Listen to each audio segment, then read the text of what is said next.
At the bottom of the world, on the southern coast of New Zealand, just one crew is willing to risk it all. You've got great white sharks, you've got 7 gillers. You never know what's going to come up behind you. With a global industry worth almost $500 million a year, Dollars! there's fortunes to be made, chasing one of the world's most sought-after delicacies, I've probably just made $600 in about an hour and a half. the sea urchin. So that's why they call it Spiky Gold. For huge paydays, In 7 to 13 hours. they're pushing the limits. Diving up to 75 feet on one breath. I have blacked out. It's one of the world's most dangerous professions. Mistakes can be deadly. So you've got glass for a big shark, eh? I'll go in there, pull his tail, I'll give you $20. But these divers are some of the best He's the best spear fisherman in New Zealand and I'm right on his tail. and hungriest You've done it! Got me! Big monster! in the world. We go hard. It's what happens when you hold your breath for 5 years. One boat, 2 teams. Double again, will ya? Is that f***er ahead of me? The race is on. It's good fun, man.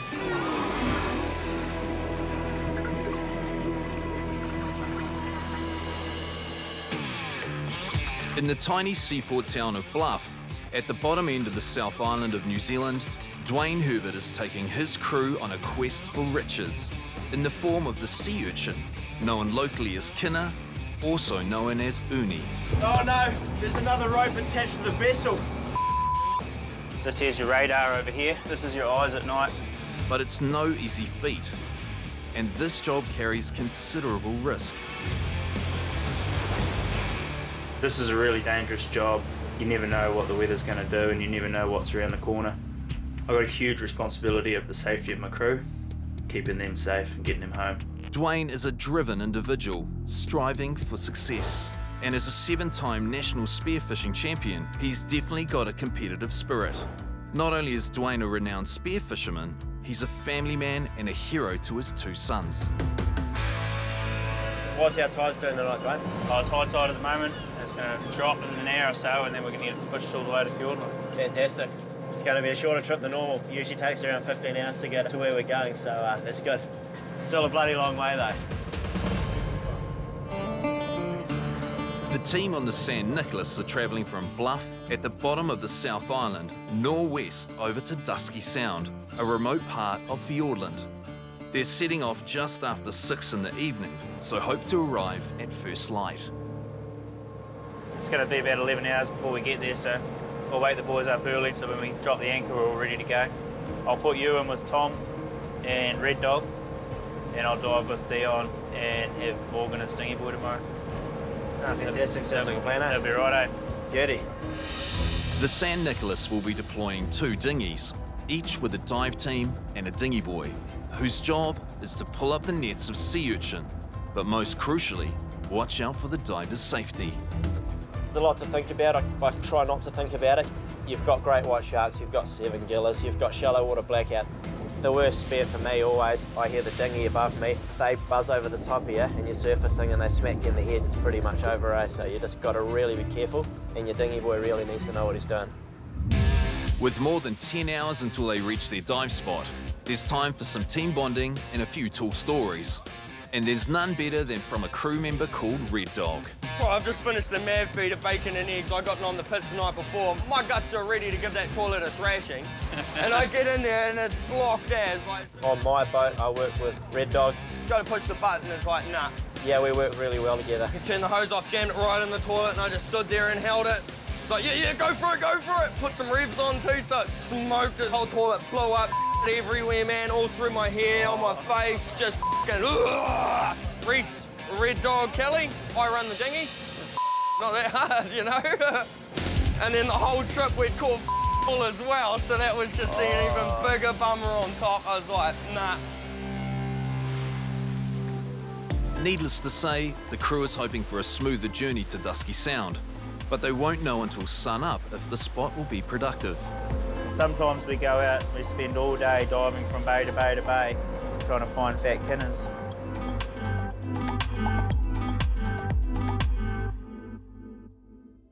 Their destination, Fiordland, is one of the most beautiful and unforgiving places in the world. It's 7 a.m. on the waters of Fiordland, and after a long night, skipper Dwayne has awoken to a nasty surprise. We've been steaming for 13 hours. We were going to go up to Dusky, but it's going to be another 4.5 hours or 4 hours from here. We'll eat into our diving time. The current hasn't been as forgiving as he'd expected, and the group is well behind schedule. 4 more hours of travel will seriously limit the amount of product they'll be able to collect. When I see how far away we are, I figure I need to come up with a new plan, or we're going to go home with bugger all. With the clock ticking, Dwayne needs to make a decision. Steam ahead to Dusky Sound that he knows will be rich with sea urchins, or risk the lesser-known waters here around Chalky Island. Conditions are mint here today. We've got glass out pretty much out there, there's no wind. The only thing is a bit of roll. Paradise. So we're just going to anchor up here and see what we can do for the day around here. I noticed there was some fat kinners here last time, so hopefully they're still here.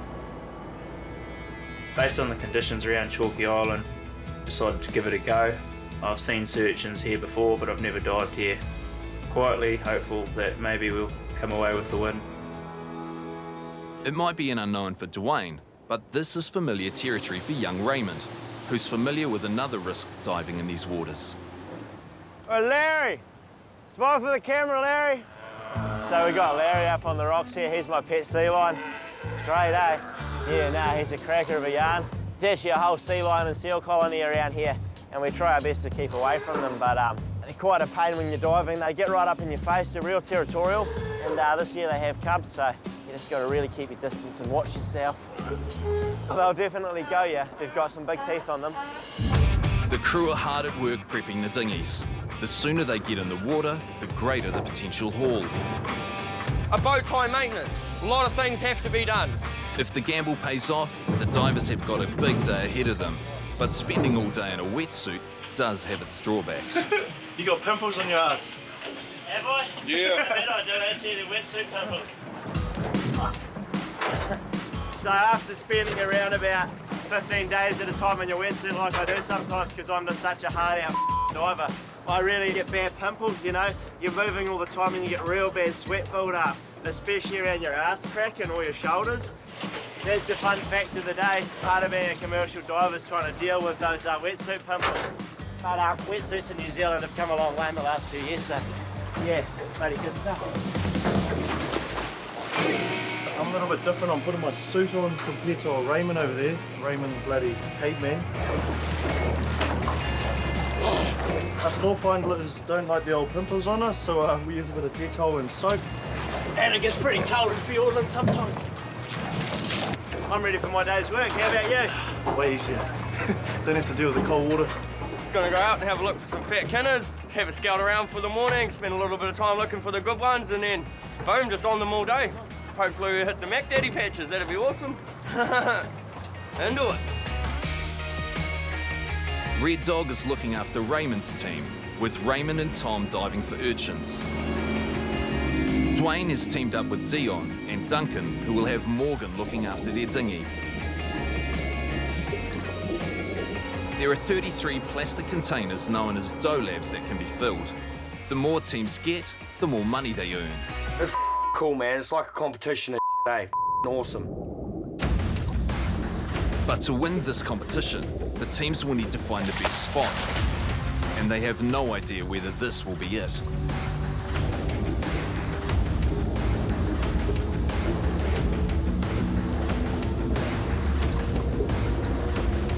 I love the excitement of the first day's diving, showing up to a new spot I've never dived before, getting in the water and just feeling real comfortable, and it's awesome, man. And it looks like Dwayne was right. The seafloor is littered with large sea urchins. Well, I'm relieved there's some urchins here, but if we're going to stick here and stick at it, we've got to crack a few to make sure they're good quality. Sea urchin divers in New Zealand work on a commission on the percentage weight of roe recovered from the urchin shell. The higher that percentage, the more money they make for their work. And this spot is delivering big urchins with a lot of roe. We work on a recovery percentage of roe for what we catch. If you're going out and catching sea urchins, you're not making any money at all. So there's plenty of spiky gold to be found here, but will the quality of them be up to scratch?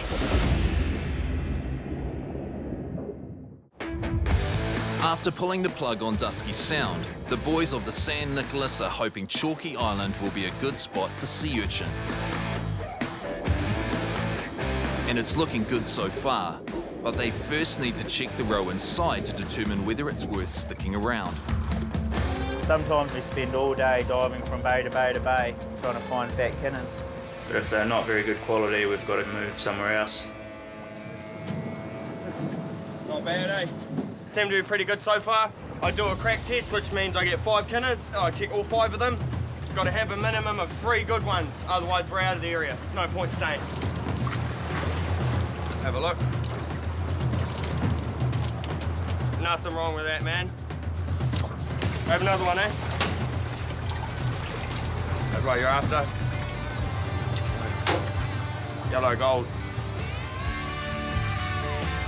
Yeah, we were cruising past, we didn't really think too much of the spot, eh? Sort of just not really too keen on it, but we had to go and have a look. Got in there, down me. Big, fat, juicy urchins, man. This spot has delivered, and every sea urchin harvested is money in the bank. The race is on. I love competition. I never let anyone else have one up on me, and if they do, the next day I'll definitely be on my mind to blow them out of the water all the time. Every day I put on my wetsuit, my aim is to get 10 bins of sea urchin a day. It's real hard to do. I've only done it 5 times in my whole career. When we find a good spot, everyone gets quite excited, especially Red Dog. Till the sun goes down. Dollars, dollars, dollars! Raymond and Red Dog are exceptional workers. Makes them a good team. It'll be a hard ass to top them today.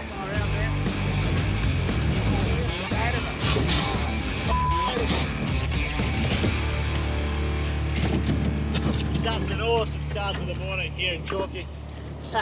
It's just beautiful. He's only 21 years old, but Raymond has spent most of that time in the water. I would have been 5 years old. My mum was right into it, eh? She's just right into her power diving, so I was out with mum every weekend and sort of took it from there. When I was about 8 years old, I got into spearfishing. By the age of about 15, I was spearfishing competitively. I left school when I was 16 to dive commercially.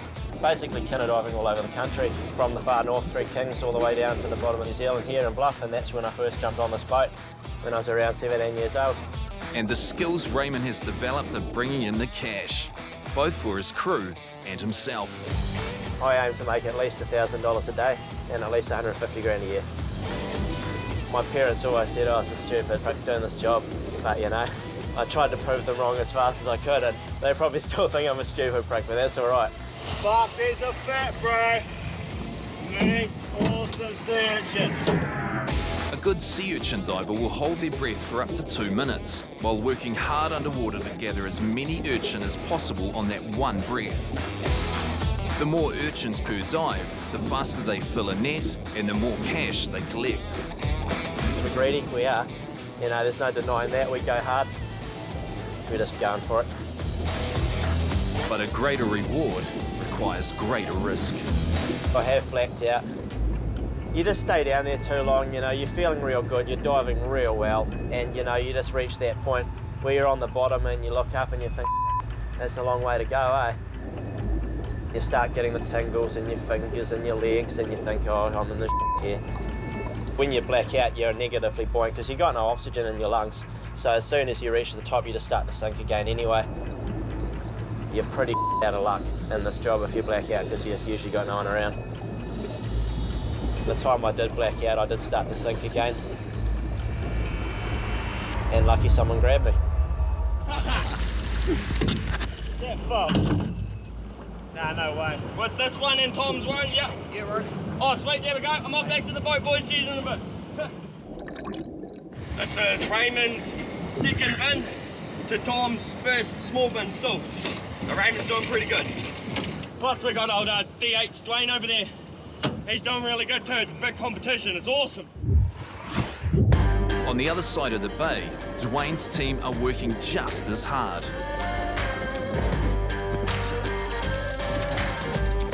Dwayne has a relentless work ethic. Years of diving and spearfishing experience has seen his passion manifest and give him the opportunity to succeed as a commercial diver. I'm always in competition with Dwayne, yeah. We're definitely very competitive, me and him. Young Raymond, he thinks he's hot, but he's still got a lot to learn. But perhaps the old hand could learn something from the young guns, because no sooner does Team Dwayne arrive back with their first load. Non-stop, non-stop, non-stop, 100 miles an hour, all day. Red Dog returns with his team's second.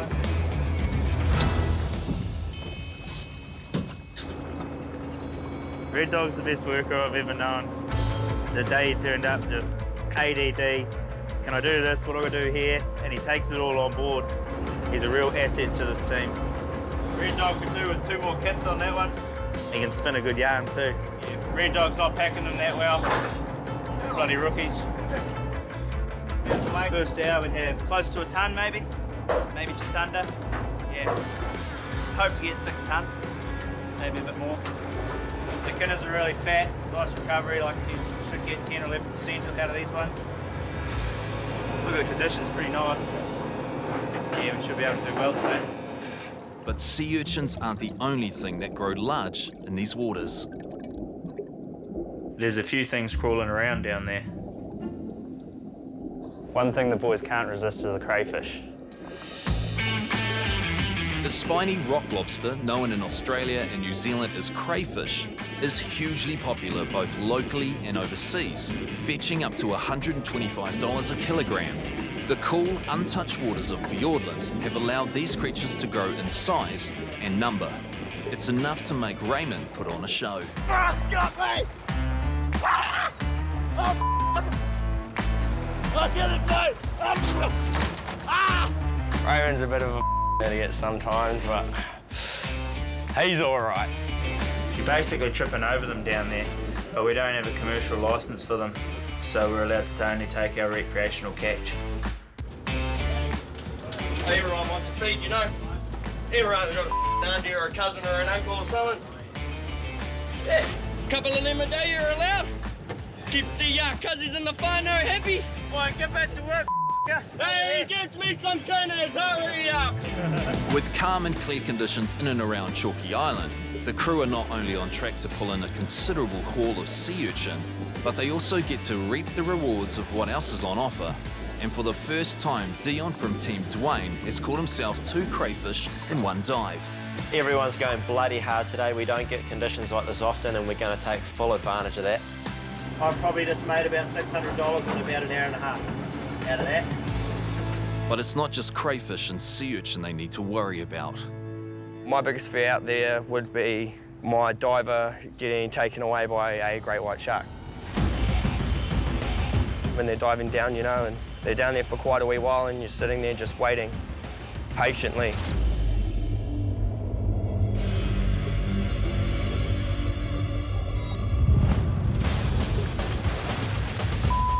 Just got buzzed over by a big 7-giller.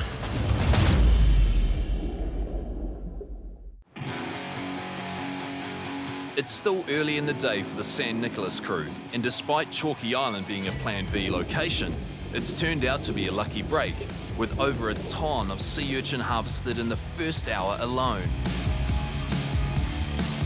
But perhaps there's a reason this spot isn't popular with divers.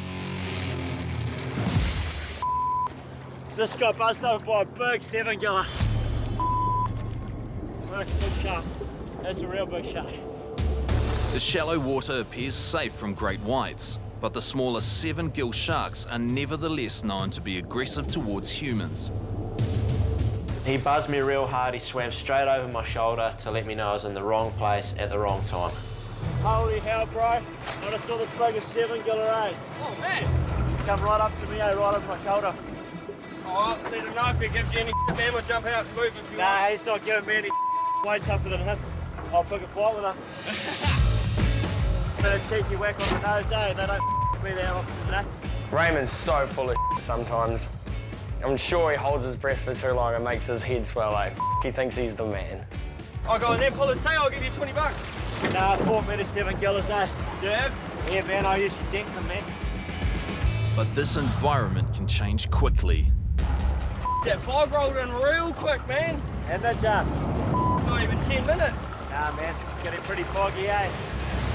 With sharks circling and the weather taking a sharp turn, it looks like the perfect day has gone south fast. Fog's rolled in, visibility for us has gone to 0, and there's some huge rollers coming through, so things can get a bit iffy catching these urchins now. Unfortunately, we've cleaned out all the close spots and now we have to venture out a bit further,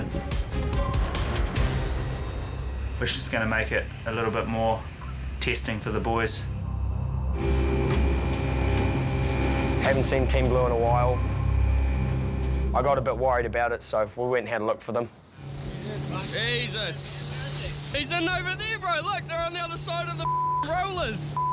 Dwayne puts them in some spots, eh, man? I found a wee spot in a narrow wee bay around the corner, but the longer we stayed there, the worse the conditions got.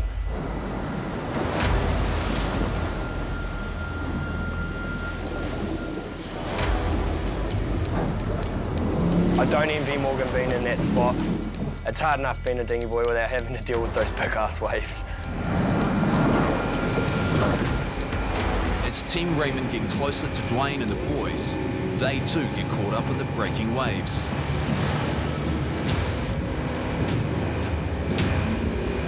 Man, those waves were real hectic. I don't think I'm going to hit my target of 10 doe labs if I lose any of my catch over the side. I don't like it, really, don't you? If you don't like it, mate, we won't dive here then. I think it's good to lose my catch. Nah, fair enough. It looks okay in there, though, right up in there. Just getting it back out again, eh? No, it'll be sweet, bro. I got a full load on, just punch straight through it, man. Sweet. While Team Raymond decide to head over to a nearby cove, Dwayne's team is sticking to their spot, despite the dangers. These are turbulent waters, but once the divers are deep enough, it seems they've hit the jackpot with sea urchin.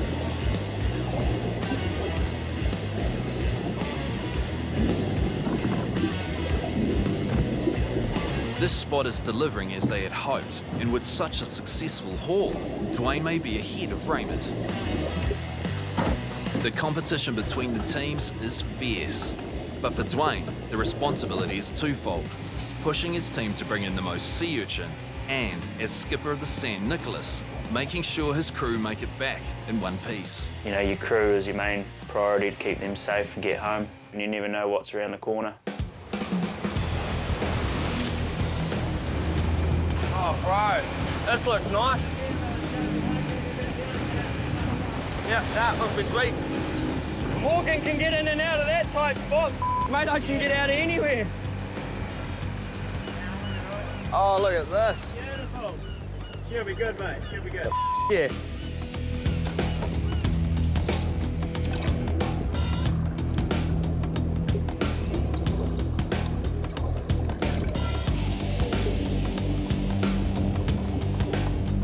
It looks as though the choice to move was a good one, as Raymond comes across a huge amount of sea urchin.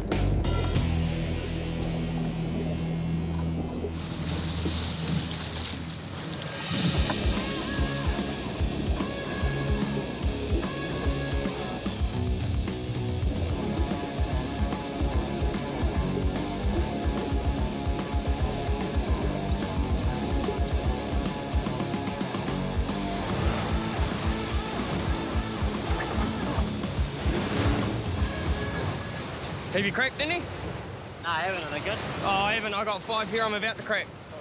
I'll let you know. Dwayne too is checking his team's sea urchin for quality. Oh, that's beautiful. But that's why they call it Spiky Gold. Okay, so here we have the 2 worst samples of this bay. Those are the smallest ones. good, eh? Nothing wrong with that. A good 11%.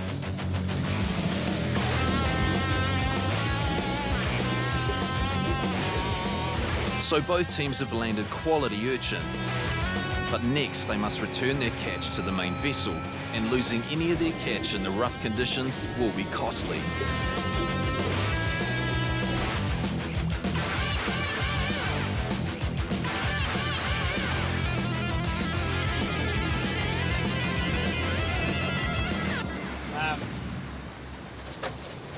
There'll be too many of us on the boat to go back to the snow pools. So 2 or 3 of us are going to have to stay behind. We'd done well in that spot. We had a dinghy full of urchins and we were heading home. But the dinghy was taking on water, so I was a bit nervous about getting back to St Nicholas.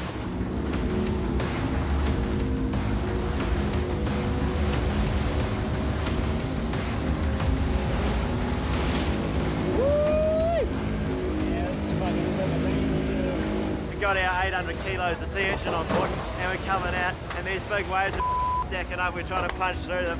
So we go over the top of one and caught one over the front. Hammer down, bro, don't stop, just gun it. As soon as you undo it, nose dips in. Yeah. And we're thinking by this stage, we're going to flip here, who's going to help us out? Get ready there, boys. We just can't afford to lose anything.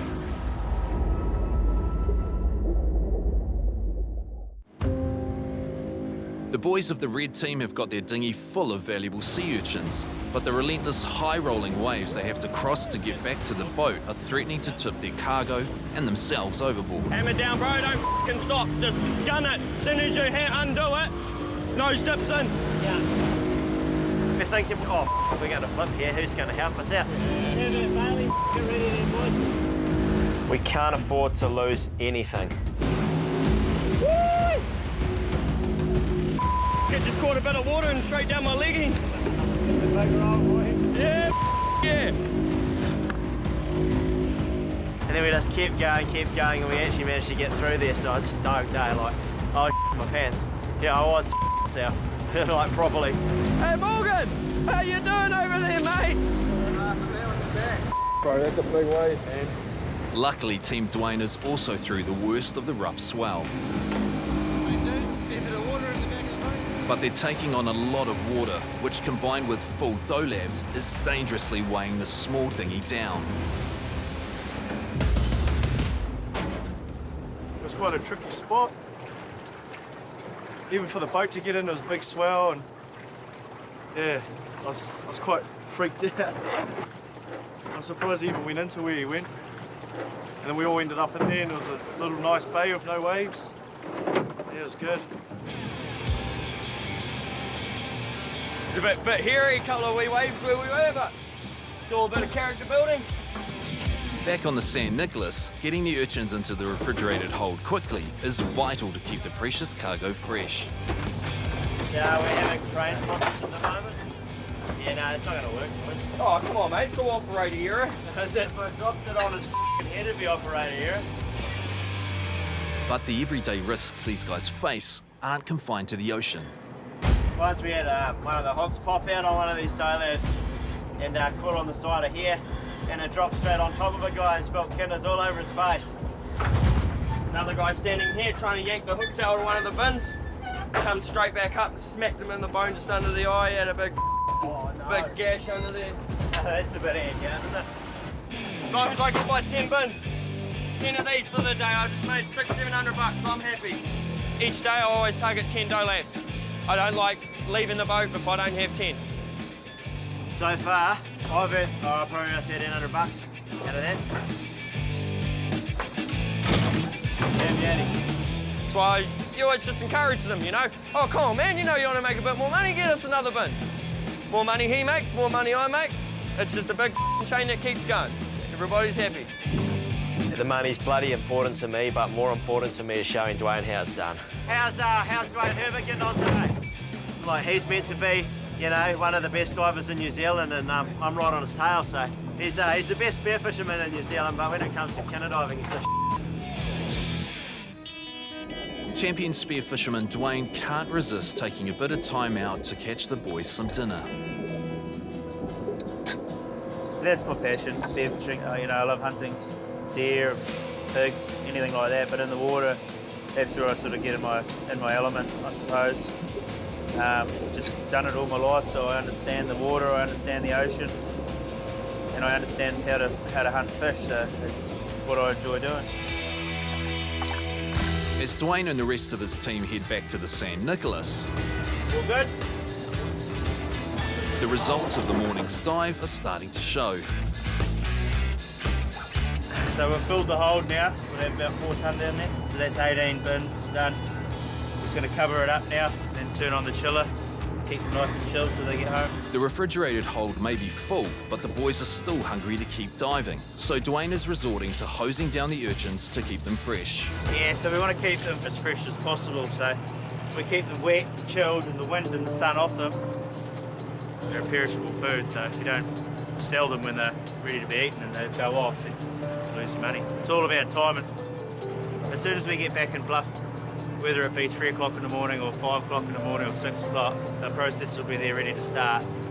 And hopefully they'll have a load of these on the courier tomorrow heading up north to the shops. So they'll be there the day after tomorrow, ready to be eaten.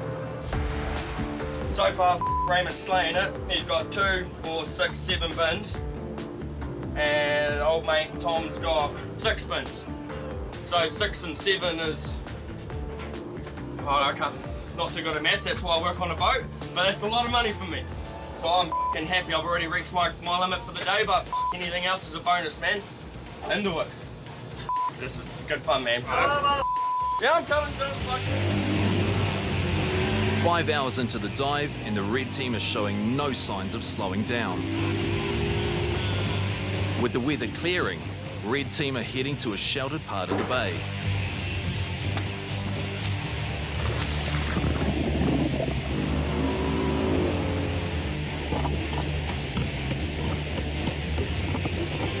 With dinghy boy Red Dog moving between Raymond and Tom, the divers are left by themselves in the ocean for long periods. Raymond is isolated and exposed to whatever might be around him. Yeah, it can be a little bit scary when the water's dirty. You never know what's going to come up behind you. So you've got massive sea lions protecting their pups. You've got 7 gillas and, of course, the great whites.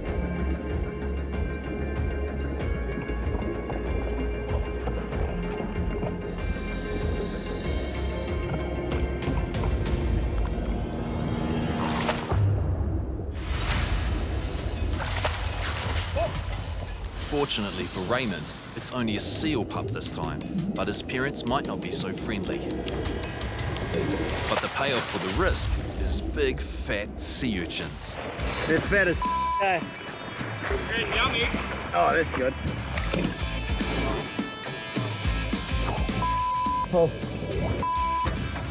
You good for another couple, or you got just? Yeah, no, I want 10 today.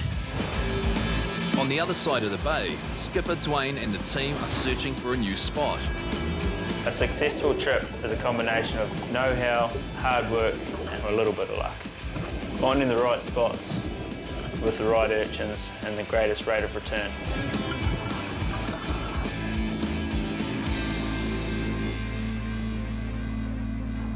Technically, we played it.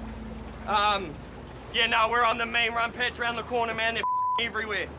It's awesome. I'm loving it. Already got my 10 bins for the day. I really want to get back in there again, hey? We've just about smoked most of the area out, so we're gonna do a bin or 2 in over here, and then when Dwayne comes back, we're all on the boat and we're gonna take around the corner and do a bit more around there for the rest of the day. Oh, bloody good. The teams are now 7 hours into the dive. For the divers, much of their time has been spent holding their breath underwater, a feat that takes a huge physical toll. We're starting to get a bit tired, it's starting to fizz out a wee bit, but that's expected. You condition yourself to it, it's a fitness. It's not like running or jogging or bloody doing push-ups or whatnot, it's diving fitness. And it's just all about endurance, it's endurance. Raymond and the other divers may have conditioned their bodies, but they're still going to have to push them to the limit if they are to fill all 30 dolabs before complete exhaustion sets in. You can tell they're starting to swim around in circles now. They're not as big as what they were at the start. And the massive exertion of the dive is starting to take its toll.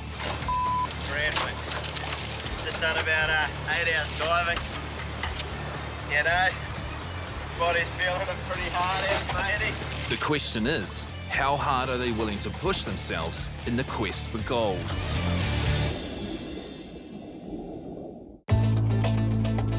Dwayne and his crew have been diving for over 8 hours hunting sea urchin. With fatigue starting to set in, they have returned to the San Nicolas to check out their catch. Dwayne shot these. It's a good sized trumpeter. Just shoot me tonight. But dinghy boy Red Dog has picked up some unwanted sea life. All right, we're here. We have some occupational hazards. The dirty old kin of spike. Oh! Get a good eat. Right under my fingernail. Oh! You dirty little. It's probably one of the worst places to get under the fingernail. Oh! It doesn't look that big, but that's painful, man. Big hole under there. You got to get them out, otherwise if you end up getting them in your hand and you leave them for long enough, you hear rumours of they actually jump in your vein, way back to your heart, and that's cuttings for you. With that little prick out of the way, it's eyes on the prize. It's not over yet. Couple hours left, isn't there? How many bins we got left? 4, 5, 8. How many have you got so far? 15. Oh, I'm up to number 8. On to number 9. Ooh, yeah, high rolling it, leading the charge. Pretty happy with the haul today. I'm actually really knackered, so quite keen to call it a day. How many are you doing today, Raymond? I'm doing 10 bins today. There's one more left. Yeah, I have to race back and grab that. And what about the 3 on the roof? Oh yeah, and that too. Yeah, you boys just go to bed. Raymond and Red Dog want to give it one more nudge, so I guess we're going back out. Sometimes you just got to suck it up and think of the payback at the end of the month. Right, into it, eh? Yep, let's go. Red Dog and Raymond are egging each other on. They must be exhausted, but skipper Dwayne is forced to push on if he wants to prove he can keep up with the new kid on the block.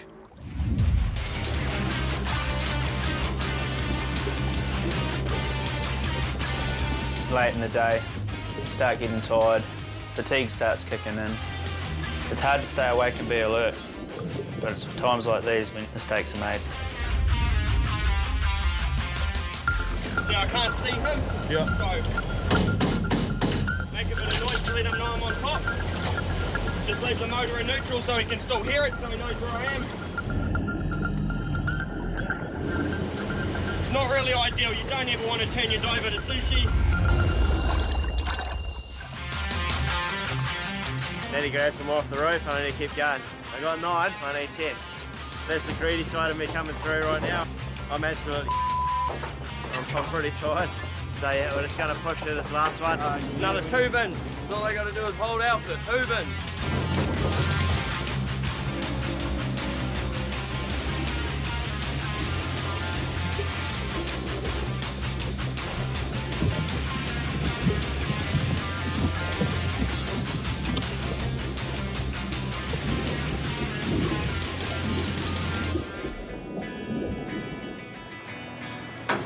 That's a wrap. Oh, you 5 o'clock knockoff.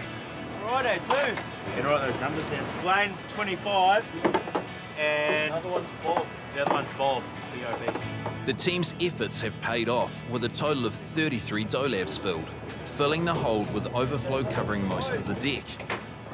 And a huge effort from Raymond means he's equalled his record of 10 dolabs. Nah, 10 bins, mate. Big fun, not complaining, eh? Made 2 grand. In paradise. Have fun at your office jobs, ladies and gentlemen. If you're watching this thinking jealous. And hard work, man.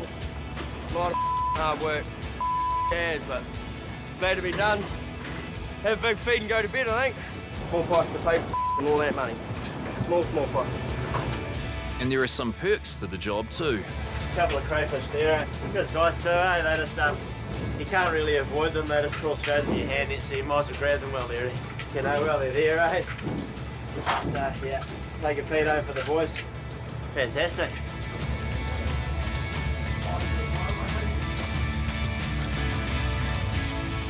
Time for a celebratory dip in the drink before heading home.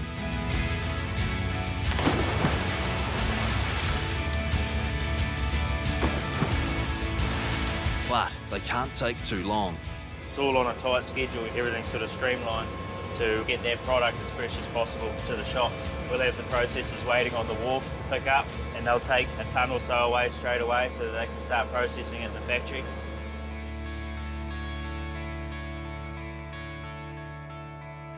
"12 hours and 94 nautical miles later, Wake those boys up, eh? Come on, boys, time to get up, eh? Boys have done really well. We'd have probably 8 or 9 tonne on board, and good fat kinners as well, so it's a bonus. but they won't know the return rate until they are fully processed on Sunday. At the end of the day, it's truly a team effort.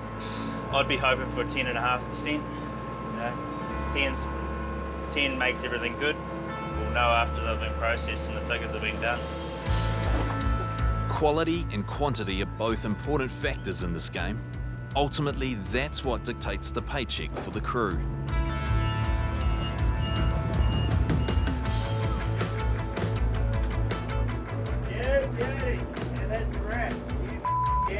It's been a successful trip to Chalky Island. Dwayne's team filled 12 dough labs, giving them a 10% return rate, earning Dwayne $1,950.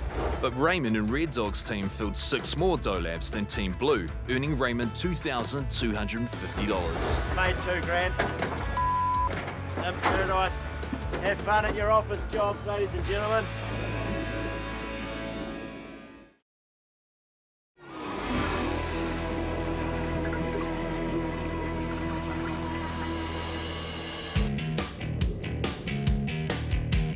At the bottom of New Zealand's South Island, at Bluff Harbour, skipper Dwayne Herbert is preparing his vessel, the Southern Leader, for another mission in search of spiky riches. So planning a trip, there's a lot goes into it before you push off the wharf. It's like you got to buy a new fridge every time. You've got a lot of mouths to feed in a few days. All of which Dwayne needs to make back before he can turn a profit. And before he can catch anything, he needs to find his crew. Red Dog's not on this trip. Can't afford to wait for him, so we've just got to get going. Fortunately, Dwayne's been able to recruit some new faces, but he's still a man short. So Dion's meant to be coming. I don't know where he is. Can't get hold of him. We've just got to get going. We're only a couple of hours behind schedule, but that's all right. Along with the new faces, diver Raymond is back for the trip. I never miss a chance to go out with Dwayne. I just want to get into those fat sea urchins and bring home a boatload of cash. Newcomer Storm is young and eager to give it a go. He's still at school, but learning to dive for urchin in his spare time. He's a pretty good young diver. He's keen. I just like to get out there and do it, but You've got to start at the bottom. you got to start at the bottom, eh? Oh, he's pretty keen on having a dive, aren't you? Storm's usually a dinghy boy, but since Dion missed the boat this time, he may just get the chance to have a dive. The 14-hour journey will take them through the night into the waters of Dusky Sound, Fiordland. But a last-minute phone call from Dion sparks a change of plans. We left and now he's just rung up, said, "Where are you?" And we're like, "Oh, well, we've already gone." So luckily we're going along the coast a bit so we can duck in and pick him up. Send the boys in and go and grab him. Catch you later.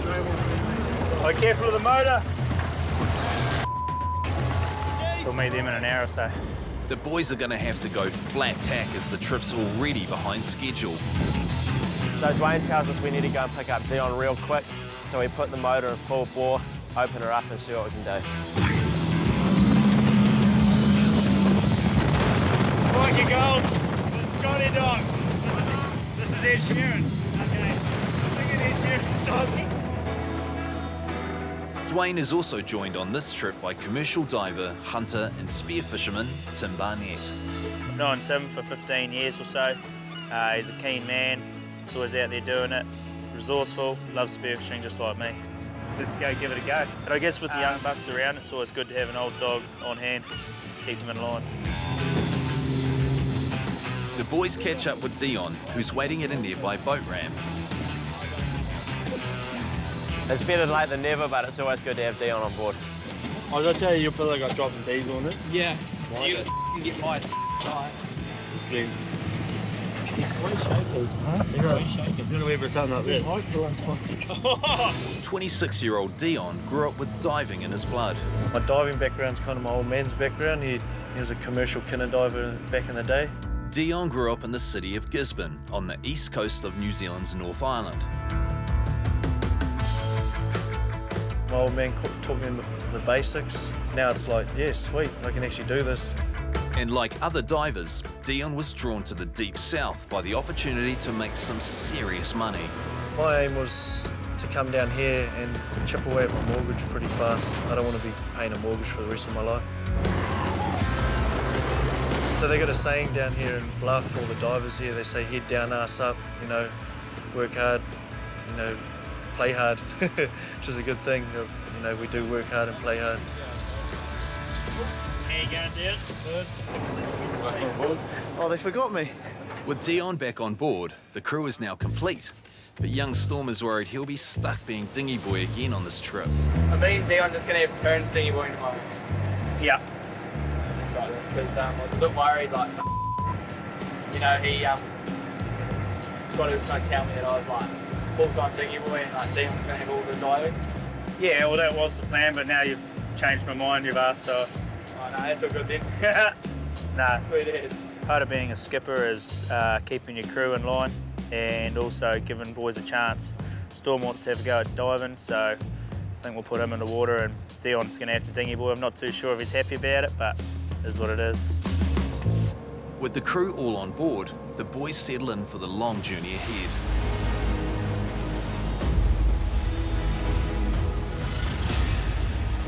Through the night, the guys take turns on watch to make sure the southern leader stays on course.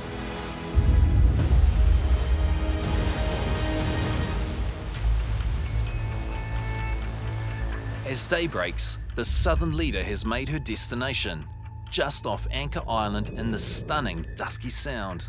But it was a rocky journey. Big steam, rough weather. Lucky we made it, actually. And the conditions are less than ideal. A bit drizzly, a bit of rain, so enthusiasm levels aren't right up there at the moment. You try to get as much sleep as you can, but the boat's always moving and it's quite hard. You smell like diesel the whole night. It's the bed, man. It's the bed, no, it's the pillow. Oh, the pillow. Someone dropped my pillow in diesel. It was bloody awful. My God. Rough conditions, sharing a bed, pillow smell like diesel, but I'm used to it. How you feeling? I'm actually feeling terrific.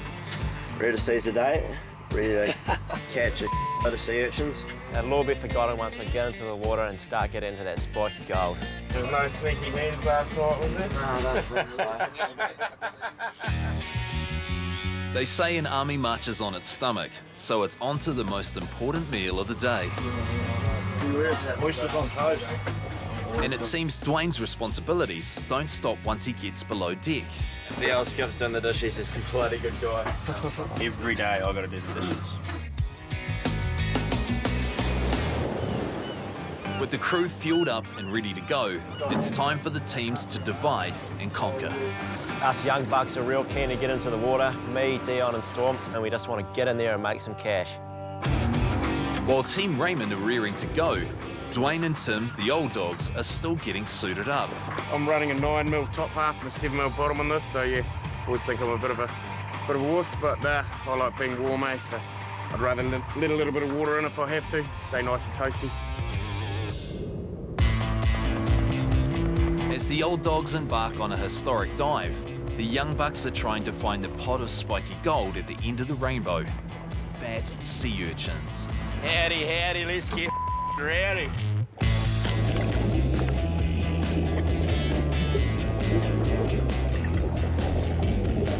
There's plenty of urchin around, but first I just need to check if the quality's any good.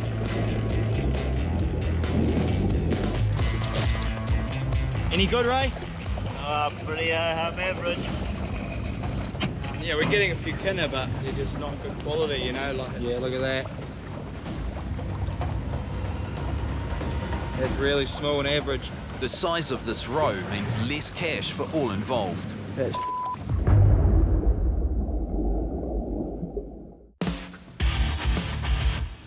In the shallow waters around Dusky Sound Fiordland, young bucks Raymond, Storm and Dion are first in the water, searching for spiky gold or fat sea urchins. And while these look the part, it's what's inside that counts. Oh, it's a fairly average sea urchin.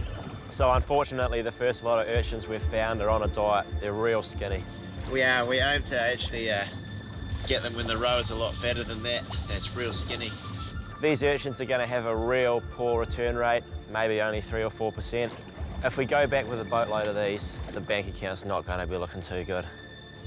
They taste good though. Yeah? Satisfied? While the young bucks go in search of bigger urchins, Dwayne and Tim are using their talents in a first for New Zealand.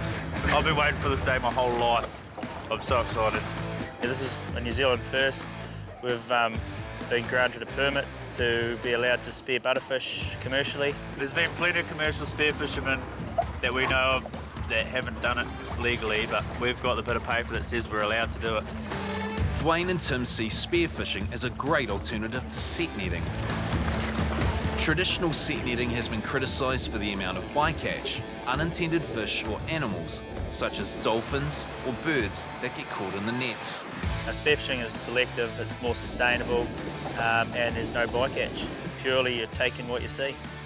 Seal's just about to jump in the water. Got a bit more lard on me than the rest of the boys. Too much good eating. But the guys will have to be careful. They are not ringing the dinner bell for other hungry marine life. Whenever you're spearfishing, you know, there's always blood and guts in the water, so you've always got a chance of a shark swimming in. So we are going to have to be careful. Fiordland is known for sharks. Yeah, 7 killers and bronze whalers. Possibly bronze whalers down here, Dwayne, or not? You'd probably have more of an issue with makos, to be honest, rather than bronzies down here. Yeah. And the odd white has been seen down here over the years as well, so you never know. Over with the young bucks, the urchins are still coming up underfed. Yeah, it's been hard. Probably dropped it about 4 places and no luck. What we're basically doing is going around every single place we can where we know there's sea urchins and we're checking them for quality. And you open them up, real big shell, just full of juice, but there's just nothing in them. That's just no good. You know, I've had a roe that's thick as my palm before. You got to make the decision, should I go hard all day and rake up all those sea urchins that are real or should I just pick away and hopefully get the best ones, because it's also a waste of our quota, and our quota is real precious to us as well. Collecting sea urchins in New Zealand is heavily controlled by a quota system. Dwayne's quota allows him to collect 470 tonne of urchin a year. So yeah, we want to fill our quota, getting the best quality product we can at the time. Yeah, this happens, but we're just going to have to keep scratching around over the next couple of days and try and find some fat ones. But while the urchins are skinny, the butterfish are proving downright invisible. How's it looking down there? Yeah, a couple of smaller ones come through. Anyone had any luck? Not much butterfish life, plenty of kidders. Oh, I just lost a big one. I was chasing one around for ages, but he got away.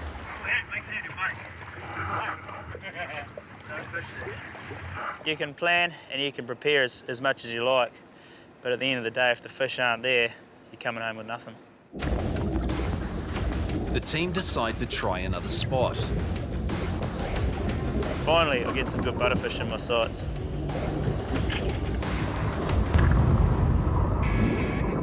Dwayne has speared a butterfish.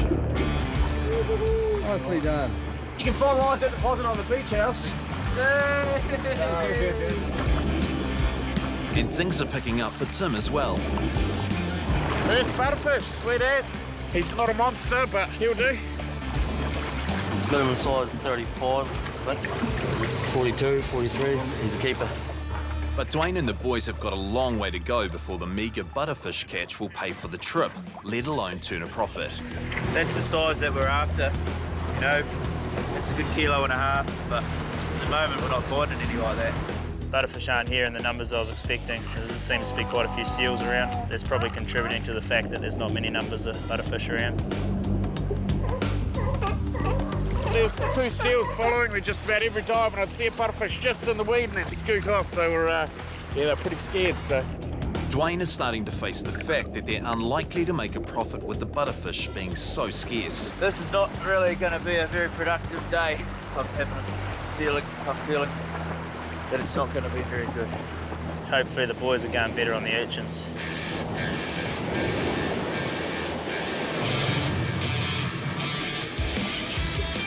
Everywhere we look, it's just the same. Plenty of urchins, but just inadequate row to make any money. But you've just got to keep at it. Yeah, not so good, eh? Two cases maybe. Geez, this is no good. At this rate, these urchins aren't even going to be worth collecting. As Dwayne and the team head out again, Tim has an idea that might steer the trip back into the black. Yeah, no butterfish, but there's a few sea cucumbers, not on the sandy bottom, funny enough, they're up on the sides. Tim's collected sea cucumbers in the past. We know there's a market for them. Just having a look around, we can see plenty of them. So Tim and I decided to cut our losses on the butterfish and focus on the sea cucumbers. I reckon we hook into some of them, eh? If we grab a load of these cucumbers, it'll make up for the disappointment of this morning. I'll go and jump in here and try and find some cucumbers and figure it out. Sweet as. There's no butterfish. Yeah. Sea cucumbers are a marine animal found in large numbers and are often described as scavengers or vacuum cleaners of the sea floor. With both nutritional and medicinal qualities, they are typically harvested and dried for resale. China is one of the biggest markets for sea cucumbers, where they are considered a delicacy. We've got two firsts for us this trip. We haven't harvested sea cucumbers either, so we've been told what to do. We're just going to figure a bit of it out as we go. Over with Team Raymond, the young bucks have decided not to let the lack of fat urchins spoil a perfectly good dive. We actually managed to find this shipwreck that was in this book. The shipwreck's about 100 years old. So yeah, we're just going to drop in for a look now. We got my good mate Dion and that guy Storm. Yeah, we're going to go down and have a look, see. Got down there and the boat had turned up with a whole lot of bubble blowers, and we thought we'd go down and freak them out. So good to see people's faces when you just drop straight down to them at depth. We were diving around 20 metres. These guys see a guy pop down right in front of them with a snorkel in their mouth. It's pretty funny actually, so yeah, it's having ball, eh? This guy's got quite a shock when we were actually doing the swim throughs through the reef, swimming into the wheelhouse and actually pretending to drive the boat. When I was about 12 or 13, I was right into my scuba diving, but just free diving took over from there. It's just so much better, it feels so much more natural, and yeah, I love it. Oh, this place is absolutely amazing. Like, free diving it is just, oh, I got no words for it. It's rad. Dwayne and the old dogs are throwing themselves into collecting sea cucumbers. Cucumbers are everywhere at the moment, which is good because we're going to need a load of them to make any money. And it's not long before Dwayne's competitive nature comes out. How much did you get on your first dive? 10. Make sure that you know that.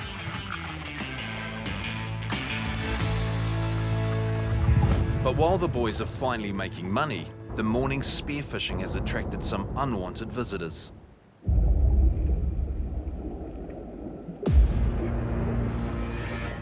Just be aware there's a big 7-giller hanging around. He's quite aggressive, he's quite boisterous at the moment and getting quite darty. Timmy was just diving with ledge here before and getting a few cucumbers, and then he got buzzed by this 7-giller. It was getting quite towy around his feet and sort of getting quite aggressive.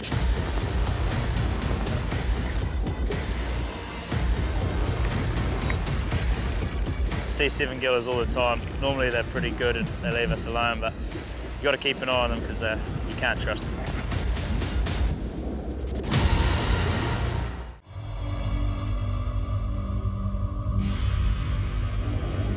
The crew of the Southern Leader are collecting sea cucumbers in Dusky Sound when a curious 7-gill shark starts getting too close for comfort. Just be aware there's a big 7-giller hanging around. He's quite aggressive, he's quite boisterous at the moment and getting quite darty. I'm responsible for my crew. I can't take risks, especially when we're so far from any help, 14 hours away. The 7 gill is getting quite boisterous. I have to do something.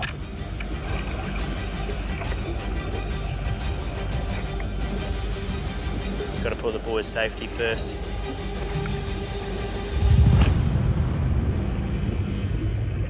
Spear it in the back of the head. That should sort it out. I hate to do this. They're a pretty cool creature, but this one here was getting quite boisterous towards Timmy and coming in quite hot, so we didn't really have much choice. There's still a couple swimming around, but they're pretty docile, they're pretty good at the moment, but there's plenty of these sharks swimming around in these fjordland waters. They've got 2 different types of teeth. The top teeth are hard teeth that grip, and the bottom teeth cut. So they come on and they grip on there, and then they cut with the bottom, and then they take a chunk out. The good thing about it is they taste good, you know, it's not going to go to waste.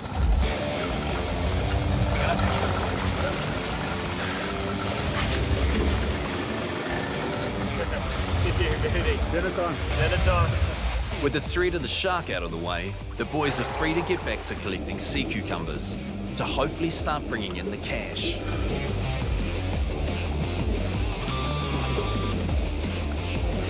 You can pick one up and think it's the only one there, and then you'll see one right next to your hand Right that you beside haven't it, seen. eh? Right there. Found the hot spot. Pretty good, actually. It's not spiky gold, it's slimy gold. Look at that. There's enough water flow going through there, mate.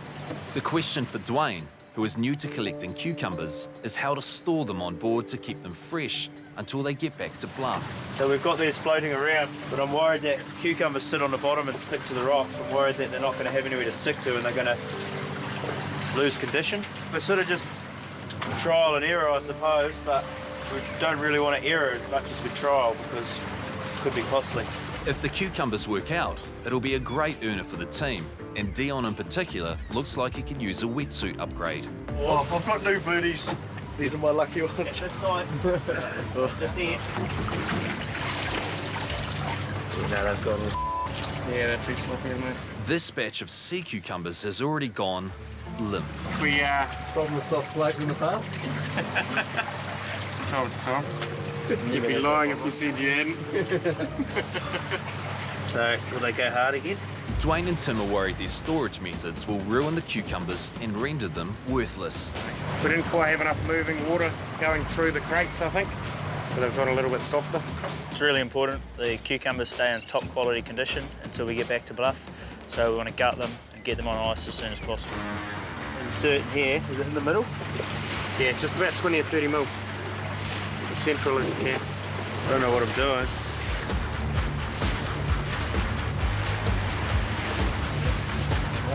Oh no, it's just gone all. Oh. The face says it all. It's a lot of work getting them down to temperature and stored and packed.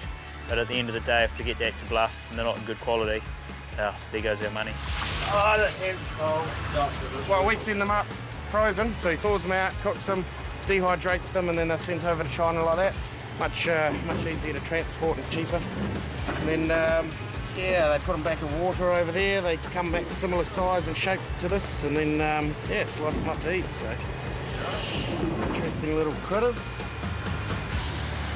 Once the cucumbers have been processed, it's time to load on the last of the day's urchins. Although full dough labs is a good sign, the boys are not confident in the quality of their urchins. Not good, eh? It's awful. It's days like these, you know, you've got to battle through it. Not good. It's been a bloody frustrating day, all right. Yummy. Honestly, just been eating all day. That's what we're after, but a lot bigger.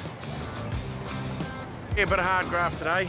Sea cucumbers was a bit of a struggle, just mate. Yeah, a lot of it was just trying to get our systems in place, eh? So, might be bad luck. Yeah, I think so. It's probably the last trip Tim will do on this boat. We're going to get rid of him. We were just asking if he's ever had a done trip where he's spent more money than he's earned. Wayne thinks this might be it. So. And there's just one more catch to process for a colossal dinner. Monster!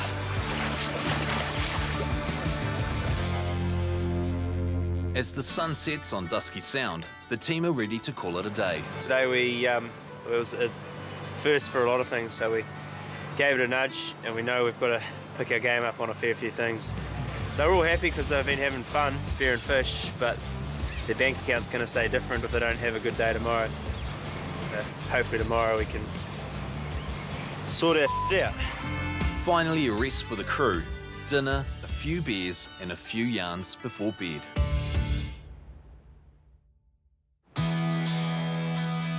Sun up, and the crew of the Southern Leader are hoping it'll be a much more fruitful dive today. Oh, conditions are beautiful. Look at the sun coming up. There's a bit of swell on the outside, so we can't go on the outside yet. But that was expected. We knew that it was going to be too rough. But apart from that, it's a beautiful day. Good place to wake up to. Dwayne has decided to relocate to a spot that may provide better urchin, but it also has some nasty rocks that need to be avoided. You put her aground yet? No. Touch some wood yet. Should have been in the water 3 hours ago trying to recoup our losses from yesterday.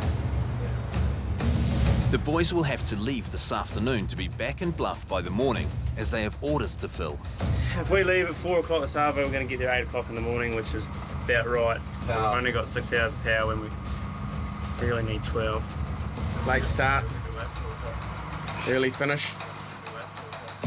At the moment, I'm not even going to pay for my airfare, so yeah, I'm going more than backwards. So anyway. I am one highly unmotivated individual right now. Let me tell you. It's real frustrating. We didn't catch all yesterday. The paycheck's going to be real disappointing. There's kinners around here at all. Kinners, they're just not fat, are they? No, well, they're just not fat. They're about this big, you know, as big as my testicle. Raymond may not seem too positive about the chances of a good haul, but the boys will need to give it a go nonetheless. So most of you guys have got kids here. You need to pay for nappies and all that sort of carry on. And at the moment, you're not going to be able to pay for the nappies, so you better get in the water and find some fish. Storm and Dion have swapped roles today, with Dion acting as dinghy boy while Storm dives. I had a dinghy boy yesterday, but I'm lucky enough to be able to dive today, so make the most of it and try to get some money, you know, should be good. The worst part of my day. Oh, Mummy, help me, please.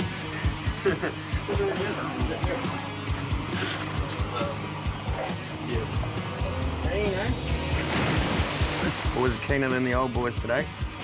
Oh yeah, we'll let those fellas crack into it. Today, once again, Dwayne and Tim are on the hunt for sea cucumbers, and the young bucks, Raymond, Dion and Storm, are hoping for better luck with the urchins. It's going to be a tough ask after yesterday's efforts. Frustrating, man. You know how you see those shows like the crab and they can't find the crab? That's us. Can't find the spiky gold. Can't afford another crap day at work, so hopefully the boys will find some good urchins.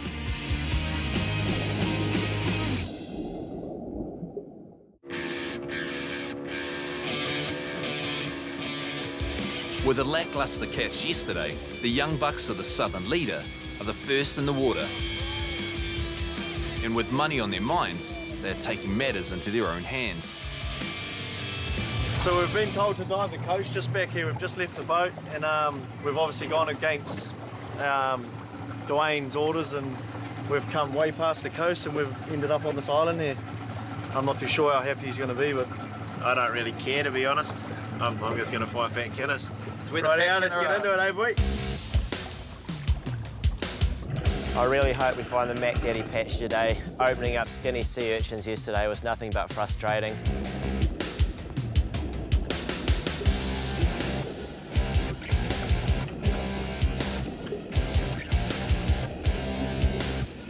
You're opening them up and you're just realising you're not going to make any money. This guy's down on that ledge, that's looking for real fat sea urchin, and I've got this this specimen here, and that's actually real piss poor quality, man. This is not what I want to see. I know there's some fat urchins out there somewhere.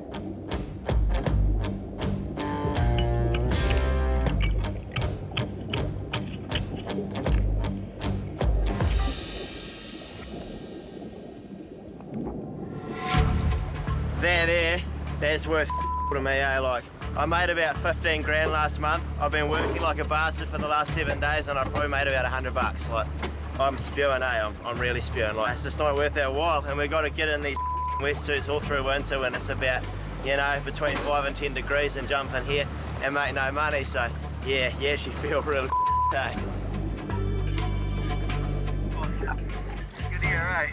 Not a good sign, not a good sign.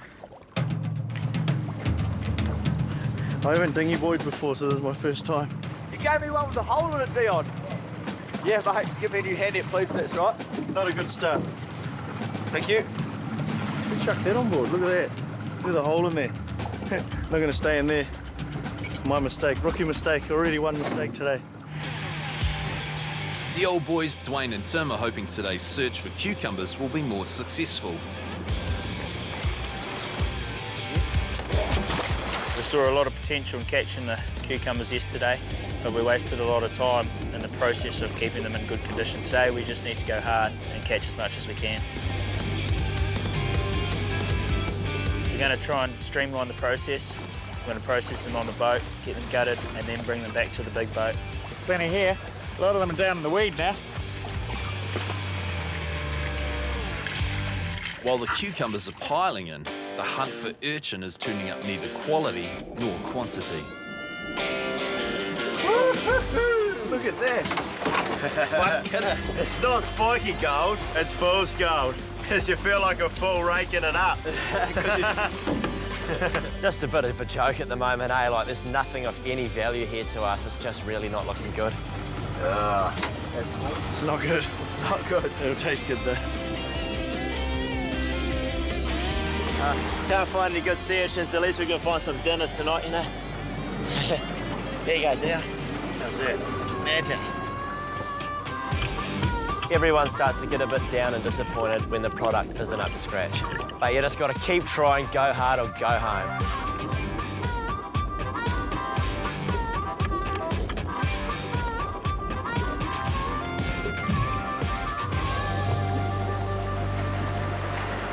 I feel like it's getting worse the further we go around, Raymond. Like, that is just trash, man. Just found a kidder with no row in it. That's how bad it's getting. Oh, you're actually right. Yeah, there's nothing in there. That is the Kinero. In comparison to what we've been getting, that's terrible. You can't even sell that on the black market, no. Definitely worth going to another spot and just keep scratching away because I can't catch that. That's the most quota. We can't leave with no urchin, so we're going to move to another spot and hopefully that'll help us out.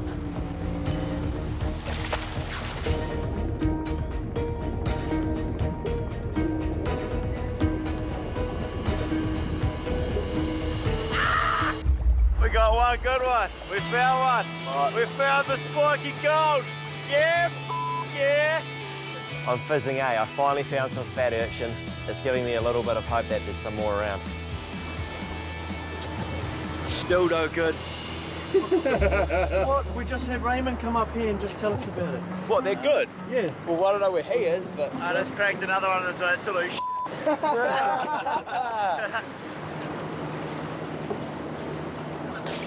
I'm getting sick of this, Dion. She's not good, mate. Just spot to spot, there's nothing here. It's very frustrating for me too. So I have to eat all these. They may not be spotting any decent urchin, but the boys have noticed something else beneath the waves.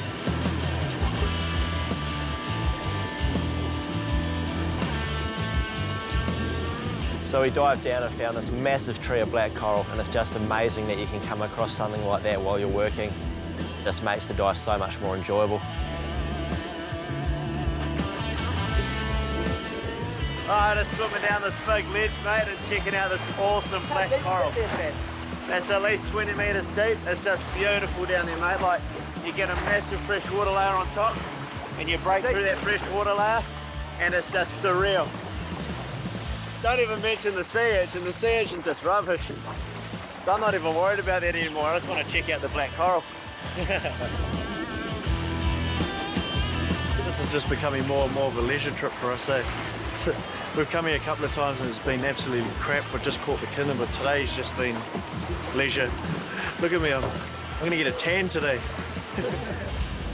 But the fun and games can't last long, and the boys get back to the task at hand of finding urchin. We're just going to duck in behind this big island behind us. It's called Anchor Island. We're going to try the face of it around the other side. It's going to be a bit rougher, but hopefully we can find some better product, because right now we're just not doing well, eh? It's just one of those days.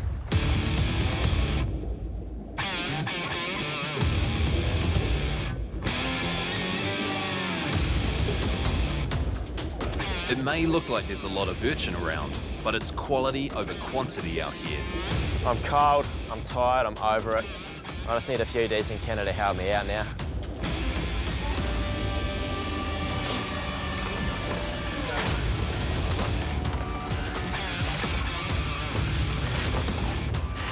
Not too bad, eh? They're doing it real quick. They're not that good, but we've got to catch something, right? Got to keep that market going. A lot of pressure.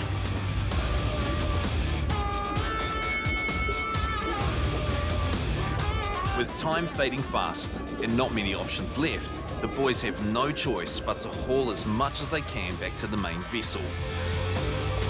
So yeah, we're just coming back to the boat to unload our one bin we caught this morning. I'm just gonna have to get the balls to tell Dwayne that it's no good, and I'm gonna give him every excuse under the sun, but I'm just gonna have to see what he says. We're always nervous about the skipper, so yeah, here it goes. Stand by, watch your space.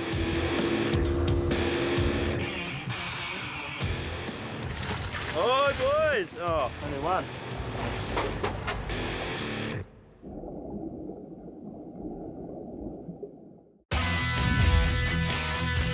For Dwayne and the crew of the Southern Leader, this trip in search of spiky gold appears to be a bust. That's what we're after, but a lot bigger. Nothing but blood, sweat and tears, mate. It's bloody awful. We were just driving around the whole coast and just cracking, and it was just... Found some with even no row in them, mate. Yeah, they were just empty. No row. No, they've all spawned.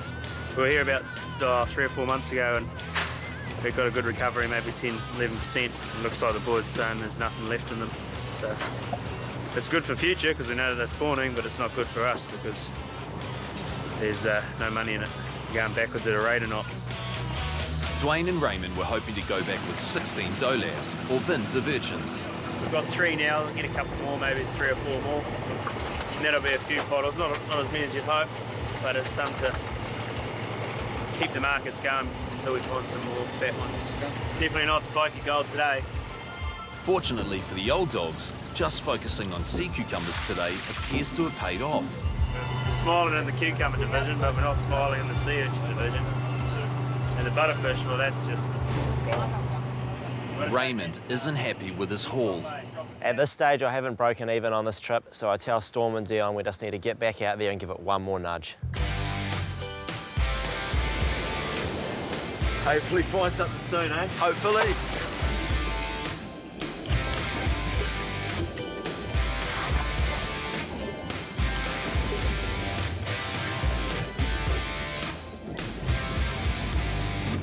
So yeah, what we found here is far better quality sea urchins. So you can see that road's a lot more fat, it's a lot more fuller.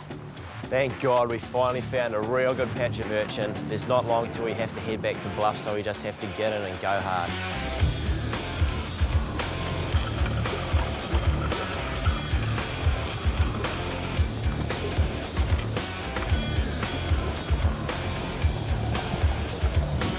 Now I know what it's like to be a dinghy boy.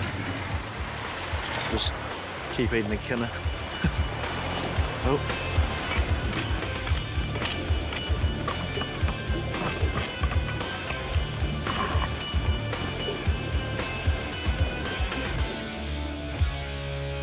After their final push to get urchins, it's back to the Southern Leader to load on the last of the dolabs. And always eager to learn, Storm is trying to master the high ab. No, boy. You're making me nervous. Down. Yep. Yeah. You come up with that arm and down with that arm, you need to start somewhere. You know how to do that. Trying to learn, it's different than the Sand Nix one, so like it's all confusing, but yeah, no, just keep getting a bit of from Raymond. Must be bloody teach your kid to drive the high-end day. With the southern leader loaded up and everything squared away, it's time for Dwayne to start the 14-hour journey back to Bluff. Yeah, she's a bit of a better day today. The cucumbers sort of come through for us. We've got a bit of a system down packed and probably caught about 2 or 3 times what we caught yesterday, so made it a bit more worthwhile. On the urchin front, Raymond struggled a bit to find some fat ones, but he got a few bins, so we'll see what the end result is after they weigh them up.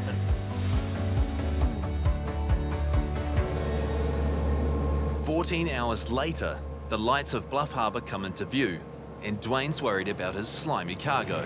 Oh, we're coming across Tiwaiwai last night, one of the bays. It gets a little bit rough and bumpy, and I was lying in bed thinking, hoping all the bins weren't going all over the place down below in the hold. Might be a wee surprise for us when we open the freezer lid, but we'll see, hopefully not.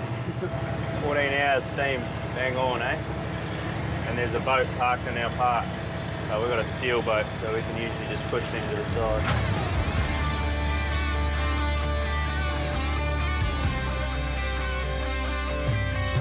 As the sun comes up, the crew work tirelessly to unload the southern leader. But when they get to the hold, Dwayne is holding his breath. This is the moment of truth. Hopefully she's not all over the place. Have a look. Ooh. Oh, they're all still on the trays. Woo. Lucky. Nah, they're all still in place. It's quite a bit of urgency keeping them cool and in good nick. They defrosted, all the quality will drop and we're losing money. Everyone's pitching in to get the cucumbers unloaded quickly. 84. 84. Bro, that's it. Yeah. 84. Oh. 378 kilos. They used to do it in 20 storm. Not breaking any records, but at least it's a good start. Calculations are complete. Team Raymond, who focused solely on urchin this trip, only returned a total of 6 stolabs. A disappointing result that only made Raymond $250. Dwayne's team didn't succeed on the Butterfish front, but their haul of sea cucumbers weighed in at a total of 378 kilograms, making Dwayne $2,016 this trip. Taking into account the overheads on this trip versus what was caught, it's a dismal result. It wasn't a successful trip in terms of money gains, but we learnt a lot. We have to take the ups with the downs and hopefully have more ups than downs in the end. You just got to keep looking ahead for the next trip. Go, Scotty dog! Go! Come on! We're running out of runway! Yes! Yeah! You win some, you lose some. You just got to dive twice as hard on the next trip just to make up for that. And I can't wait for it. Bring on the next one. We got to hurry up. But some of the crew have other things on their mind than money. We've got to boost it now, eh? Going to go straight to school. Further the old education, you know, can't just be an urchin diver. Yeah. What are you trying to say? $20, Scotty. And Dion's brought home a new pet from the trip. That's a New Zealand octopus for you, probably the same as every other octopus in the world. Just let it touch you. Just put one finger on. You've got to put a little bit of humour into what we do, otherwise it could just turn into a job at the end of the day. And we hope to have fun every day, eh? We're not going to harm this guy because they're real intelligent, these buggers. They're actually real elegant when they're swimming. You're free, mate. Free to go.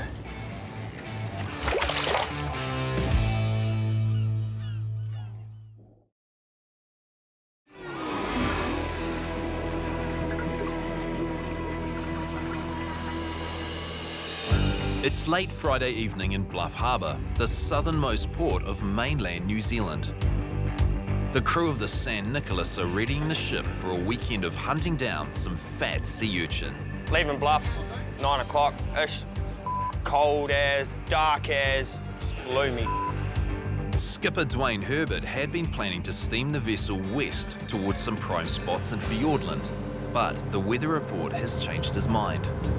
Yeah, it's a snow morning in force with 50 knots, northwest or westerly, so anything from the west is no good for us.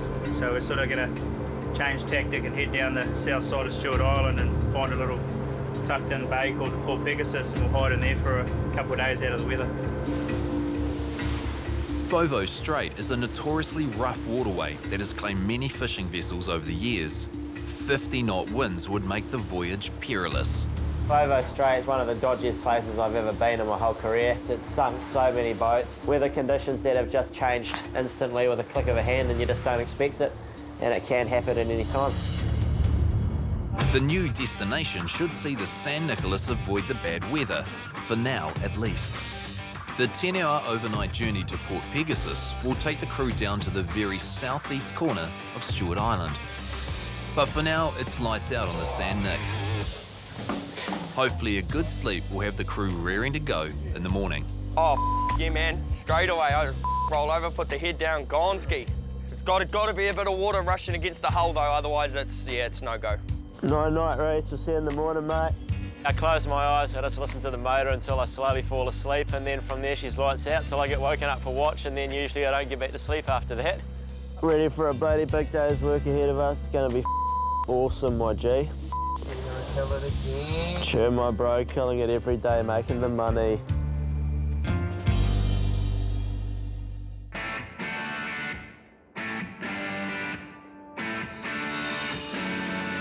We had a great steam down last night, Port Pegasus. The weather's looking pretty good for us today.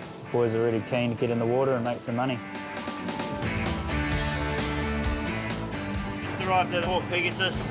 It's a ripper of a day. I'm just chucking the dough there straight on my boat. Gonna get out of here as soon as possible. Quite excited about today actually. We're in a real good spot for diving. Generally really fat sea urchins, so hopefully it all goes well. Always the fat urchins, man. Always here. Really excited for today. Unfortunately, despite the prospect of a productive dive, it's not all roses for every crew member today. Bit of mixed emotions. Could be my last trip today, which is a bit of a bummer. But yeah, we'll get in there, make some money and get out of here. Have a few beers. Due to family commitments, Dion has to leave the crew and return to his home in Gisborne to work in the forestry industry. Yeah, it's a real shame that Dion's leaving. He's been a real good morale booster to the team. Hopefully we can entice him back and get him back on the boat and part of the team again. That's what happens when you work too hard. Just don't ever buy this brand, eh? Filling the flippers of an experienced diver like Dion is no easy task. But young buck Storm feels his days as a dinghy boy are over and is ready to prove he can hold his own with the best of them. Like, I love diving so much, and that's the ultimate goal at the end of the day. And you know, if I do well on this trip, hopefully my days as a dinghy boy will be finishing behind me, you know. But to get to the top, you have to start at the bottom. And no one's prepared to make that journey easy for Storm. I got the dinghy today. It's actually got literal in it. Mutton birds all night, not good. It's 3 teams going out today, and as always, the competition is fierce. Team Raymond are wasting no time to get stuck into the action. My mindset when I first jump in the water is get my 2 bins back to the boat before those other guys, always.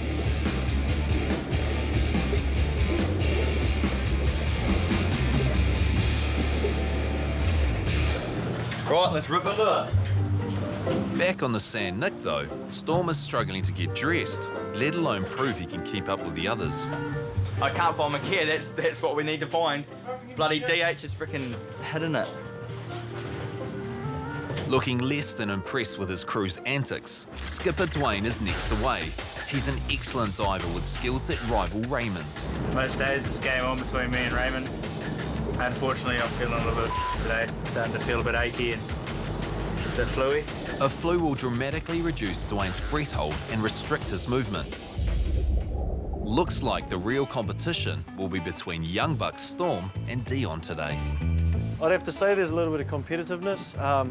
We already know Raymond's a little, you know, above our league, but yeah, out of me and Storm. Found her. Turns out it wasn't really looking very well, but found an hour, so let's go make some money. Dion probably shouldn't be too worried. With Storm struggling to dress himself and now intent on practicing his backflips, it looks like the competition is pretty thin.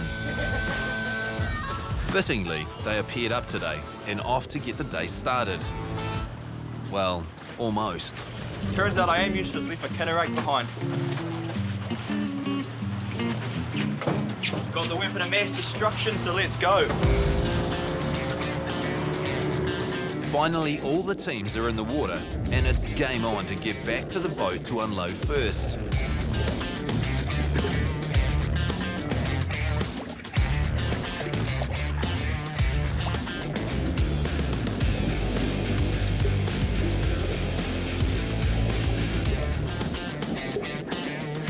Unsurprisingly, first out is the first back to unload. Team Raymond and Red Dog have filled 2 bins, or dolabs as they call them, and they're pretty stoked with the quality. Pretty good start to the morning, yeah. Real fat sea urchin. Yeah, there's gangster. Ha! Those first 3 bins we got were bloody awesome, 11%, so I'm just waiting to get back out there. They could even be fatter. The ratio of roe to shell mass is what determines the value of the sea urchin. The heavier the roe, the better. 2 full dolabs of fat sea urchin is worth some serious money. And Raymond's not shy to boast about it to his competition. Yeah, so funny, I kicked your ass, 2 years and I caught the same. In a short... Nah, I started 10 minutes before you, but you're still it must suck for you, driver, right? Raymond and Red Dog, they're always giving, the other team whatnot. But for me, I personally want to try to be as good as him. We're both like the young guys on the boat, and so I look up to him and I want to just work as hard as him, if not better, one day. Despite the sledging, Dion and Storm are pretty happy with their first effort. Raymond's been breaking in urchin. That's why he's doing well. We're just going in the shallows, getting this real good fat stuff, so we make a lot of money. No, they're not great, but yeah, probably better than Raymond's anyway. First time really diving in this spot, and it's off to a pretty decent start, but hopefully the afternoon could be a bit better, really. In the right conditions, a good diver can pull in over 3 tons of sea urchin in a day to a value in excess of $2,000. 16-year-old Storm isn't quite at that level yet, but even half that number would see him earning a higher salary than his teachers at high school. I feel pretty privileged, I'm 16 years old and I'm making, if not more than what my teachers are making, so it makes school pretty good, just, proves that education isn't everything, like they kind of about university and stuff, but mate, I'm out here doing this at 16 and I'm having a great time. But of course, there is a catch to why this is such a lucrative career. Commercial diving is one of the most hazardous occupations in the world, and Dion and Storm are about to find out why.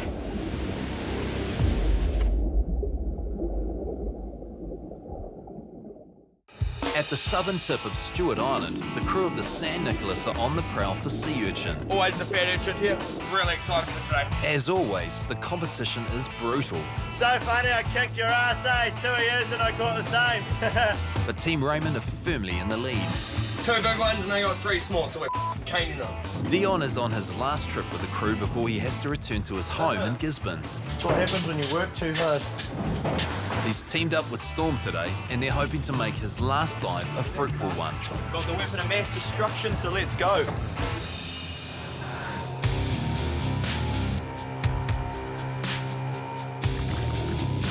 But unfortunately, they're not alone. I've never seen a shark until a couple of trips ago. We'd seen 7 gillas everywhere, and today I'd probably seen the same 7 gilla 3 times and kept coming up and bugging me. It's kind of like a first every time you see them, mate. Yeah, you still get a shock. 7-gill sharks can be aggressive if provoked, and these guys certainly aren't shy. There would have been easily a dozen there, Like it was crazy. I've never seen so many sharks in one spot. There was this one big one, man. It was like probably 3 meters long. It was just awesome. And the last voyage was no exception, when skipper Dwayne was forced into an executive decision. This one here was getting quite boisterous towards Timmy and coming in quite hot, so we didn't really have much choice. Got to put the boys' safety first. Such extreme measures only need to be taken in desperate times. And the way these predators of the deep are showing interest in Storm and Dion, the moment may be upon them to get out of there. It's pretty distracting having like a whole dozen sharks, cruising around, and you see their mouths come out of the water and you're just trying to focus on work. You can't. But youthful exuberance prevails, and with a pat on the back, Storm sends these shark-toothed cruisers on their way.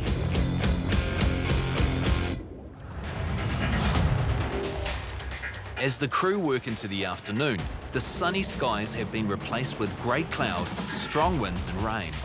As a diver in poor conditions is horrible. We have to compete with real good swell, so when we're down there, we're getting pushed around a lot, we're getting blown all over the show. And when we come up as well, the dinghy boy is also getting blown all over the show. It's one of those days where you just hate being a dinghy boy, bro. You're just sitting in the dinghy, just waiting for that next kit, man, and suffering in the wind. But hey, you do what you got to do for $1. With competition rife, the teams race back to the Sand Nick to get pole position to unload for the second time. Team Ray and Red Dog win the race, but Raymond is starting to show signs of tiring in the testing conditions. Oh, I did okay, eh? It's real scratchy, it's real shitty. I've been drinking a ton of piss the last week and I'm really feeling it, like it's horrible. And I just can't hold my breath. Pretty rough out there. Pretty. It probably doesn't help that Raymond is opting to breathe through his snorkel even while he's out of the water. Number one, it looks real cool. Number two, I don't want to take my mask off my face. And number three, I can't be taking my snorkel out of my mouth. So there you go. Red Dog and Raymond are firmly in the lead. That's 4 dough labs in the hold and plenty of daylight remaining. On top of that, they have a few tricks up their sleeve for the afternoon. We got a secret we posse we go and do. Me and him both know it. We've both been there a few times, so got to slay it, man. So yeah, we're gonna go in here. We've been all around here. Me and Raymond have got this wee cheeky wee spot right up in here. Oh, is it here? Yeah. Right in and around these nuggets. The doggy and razor hot spot. Yeah, all around in there. It's loaded. But this bit in here, it's just quite really well known for sea lions. Like they're everywhere. They're quite aggressive. Yeah. Male sea lions can grow to be up to 3.5 meters in length and weigh as much as 450 kilograms. They are extremely territorial and not shy to make their presence known if they feel you're intruding. I was diving away and a group of about 10 or 11 come in. And they were just circling me and blowing bubbles in my face. They showing their teeth, huge canines, like a dog. Yeah, you wouldn't want to get bitten by that. You get some diseases, all right. We just tell all the boys there's heaps of sea lions and there's no canoes there and they'll just stay away and me and Raymond can get in there and clean up the last 2 bins for the day. Yeah, be back on the boat, like, finish by 4 o'clock. Yeah. Hopefully. You gotta be, we're the slayers on here, man. We smash it. Gotta lead by example. With that sentiment, they haul ass into it again.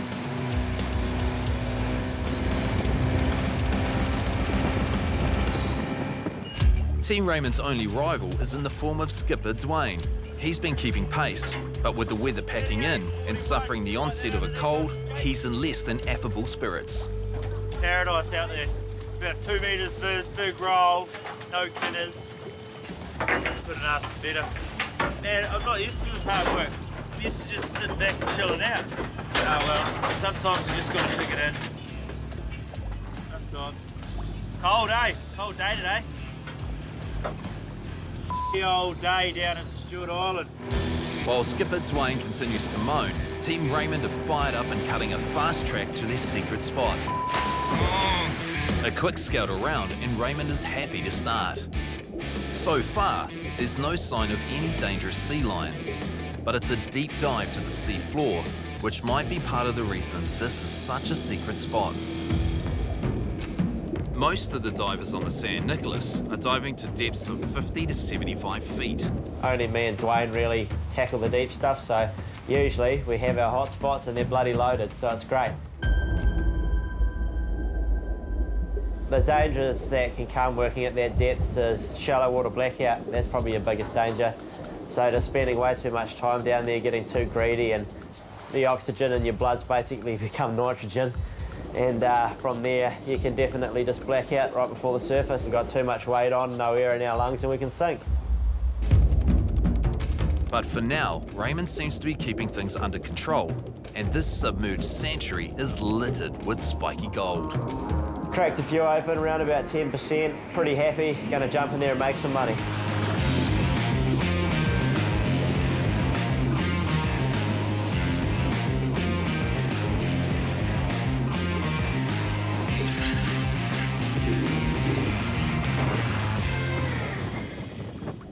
Just as Raymond is starting to make some progress, as he feared, a sea lion torpedoes out of the depths up to pay him a visit. Had a bit of a run-in with a sea lion, eh? It was a female. come right up on me, He's trying to come onto me. I was like, no, Gil, no, get out of the way. Just trying to rake in my sea urchin, just trying to hit on me and I was like, nah, not today, not while the cameras are here, all right? So yeah, she took off and that was the last I saw of her, so it was good.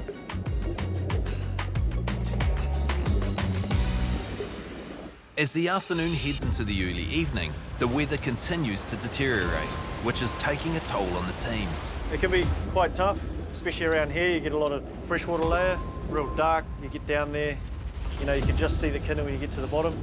Most of the time, you don't get much viz at all. And despite hitting a decent patch of sea urchin, Raymond is in full agreement with Dion about the conditions. Terrible. I'm hating life. I'm really hating life right now. It was real unmotivating. It was pretty cold out there. There's a lot of wind, there's a lot of chop. Just, yeah, had to keep going and do the hard yards and take the good with the bad. It's just real cold and it's pissing down. It's 3 p.m, which means the guys have been in their wetsuits for 8 hours now. The ship's hold is filling up, but it's a matter of whether or not the boys will have the stamina to keep going until dark and make their trip worthwhile. So ideally you'd want 25 dough lads to actually make it worth your while. It's running this boat's not cheap, running the factory and back at home's not cheap, and paying your staff. You know, there's a lot of factors come into it. Unfortunately for Dwayne, the chilly water is taking a toll, and the cold he felt coming on earlier is starting to restrict his ability to dive. Starting to come down with those symptoms of a squeaky ear and blocked sinuses and achy body, you know, to stop diving, because otherwise you're just going to make it worse. And then, you know, instead of being out of the water for 2 or 3 days, you'll be out of the water for 2 or 3 weeks. I'm going to split the crew up and I'll dinghy boy for Storm. With Dwayne out of action, it's a big opportunity for Storm to step up to the plate in front of the skipper. She's always good having the old fella as a dinghy boy. Still got plenty of energy and try to keep up with Raymond. So yeah, we'll just work to dark and see how it goes.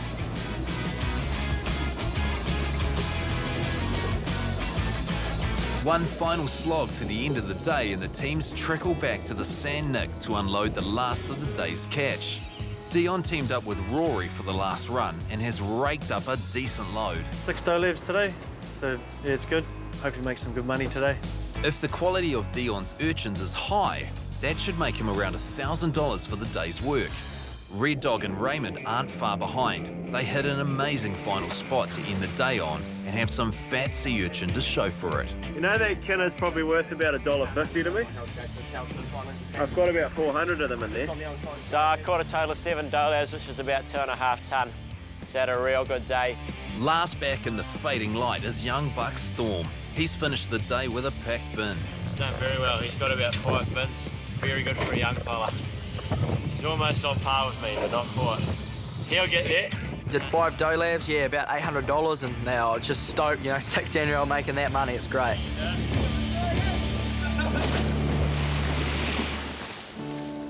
All in all, not a bad day actually. Storm picked up the slack and the other boys did real well too. Well, end of the day, I've just had a mean shower.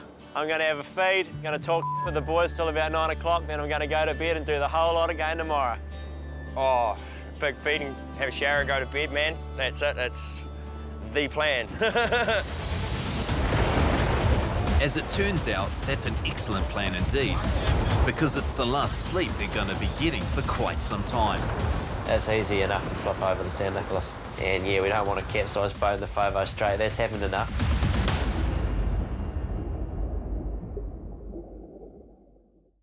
It's day 2 on the San Nicolas in the deep south of Stewart Island.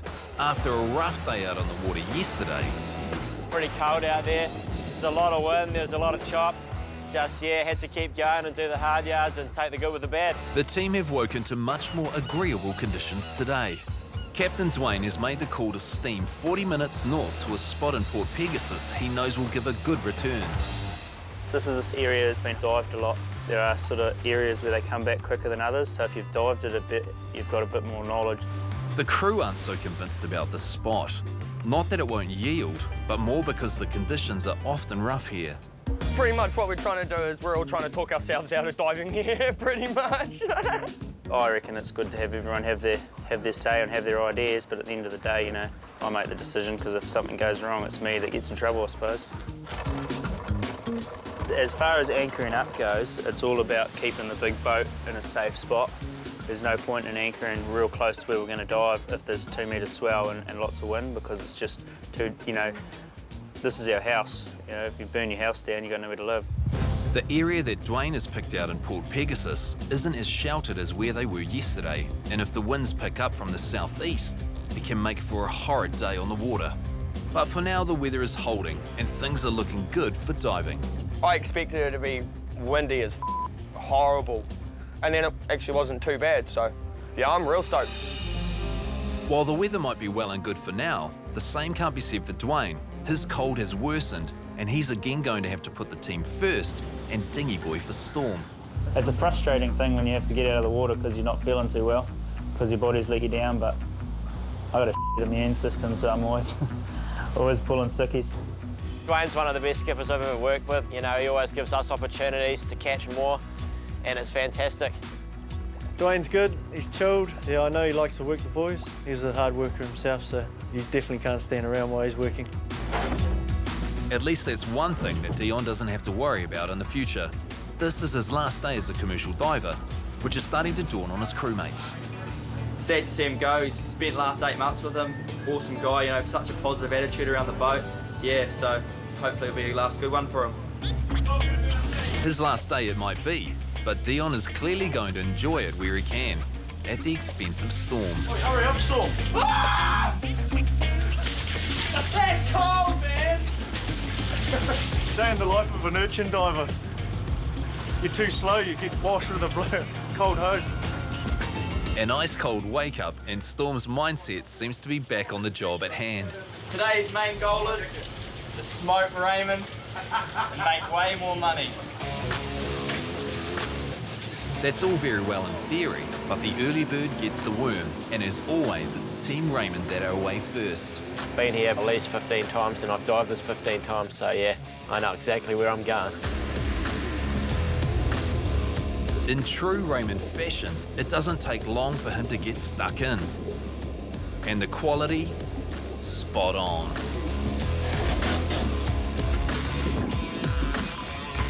Holy man, $100 a kilo, man. That's close to 3 bottles in there, man. $60 urchin, 60 bucks. Unreal. It feels awesome. You're seeing every kinner come up, and it's pretty literally a dollar coin for me. Almost, you know, give or take. I can only imagine what it's like for a gold miner to come across a load of gold, you know? While Red Dog and Raymond pull golden coins from the sea floor, back on the Sand Nick, Storm and Dion have moved from shower pranks to a springboarding competition. Degree of difficulty, pretty low.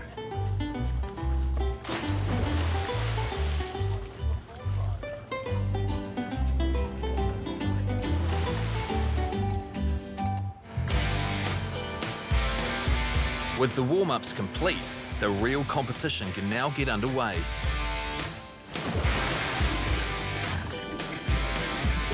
While Dwayne may have found Storm a good patch of urchin, the quality is less than ideal. Dwayne, pretty average. Low-grade urchins are hardly worth collecting, and they certainly aren't worth wasting precious cargo space aboard the Sand Nick. Prime spots are always cause for conflict, and Red Dog is taking no prisoners when he sees Storm coming into his stomping ground. Alright! Alright! Alright! Mollyhawks. And they just come in and jump straight on your pitch, and they just catch what they can. Wait, where have you guys been and not haven't been? Alright, so we haven't been there, we've been there, and we've been here. And then as soon as where you guys missed over there, we got the fattest kinners for the day. These guys jumped in and then left. Like, we've been before. Oh, well. Sweet as. You get that? Tell them the kinners are fat somewhere else, and hopefully they off and leave us alone. Like they have.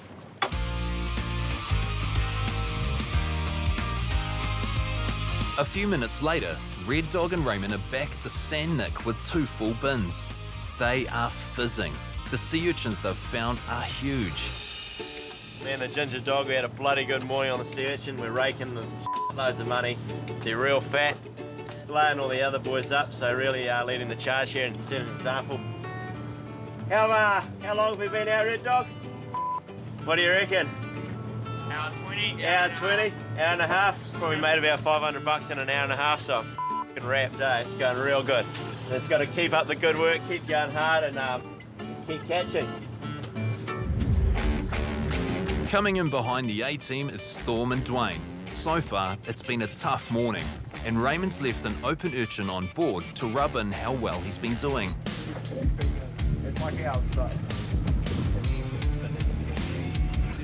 Big patches of them, but they're just full of small ones, you know, so I've got to pick through them, and it's pretty hard work, and there's good flying involved, so not the best start in the morning, but yeah, should be alright, getting better as it goes on.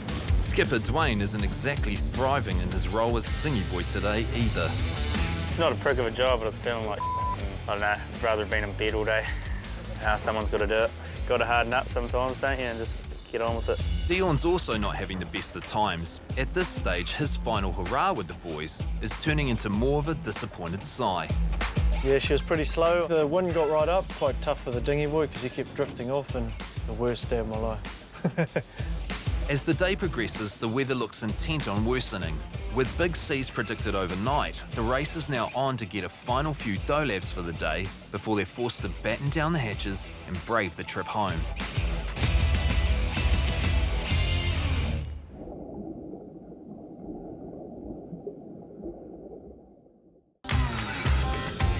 It's a freezing afternoon in Port Pegasus, on the southern end of Stewart Island.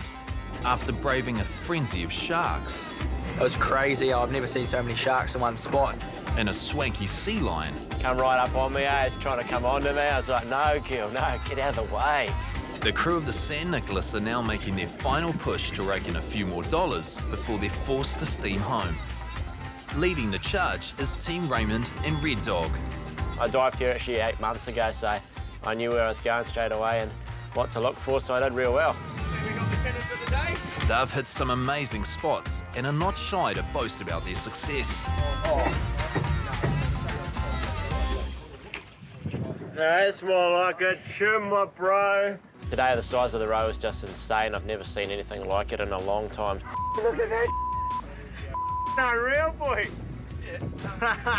We didn't crack anything under that all day, and that's just fantastic, man. It's almost the size of my palm. You just don't see that nowadays. You don't see it much at all, so we're really lucky today just to get that, and I'm stoked. What are our numbers here, Ginger Dog? 38 and... I'm looking at all of these urchins, man, at least $1 each to me. Like, you can't beat that. I'm not even catching them, mate. Now we got a crayfish. Yeah, it was tasty tonight. I had that for dinner.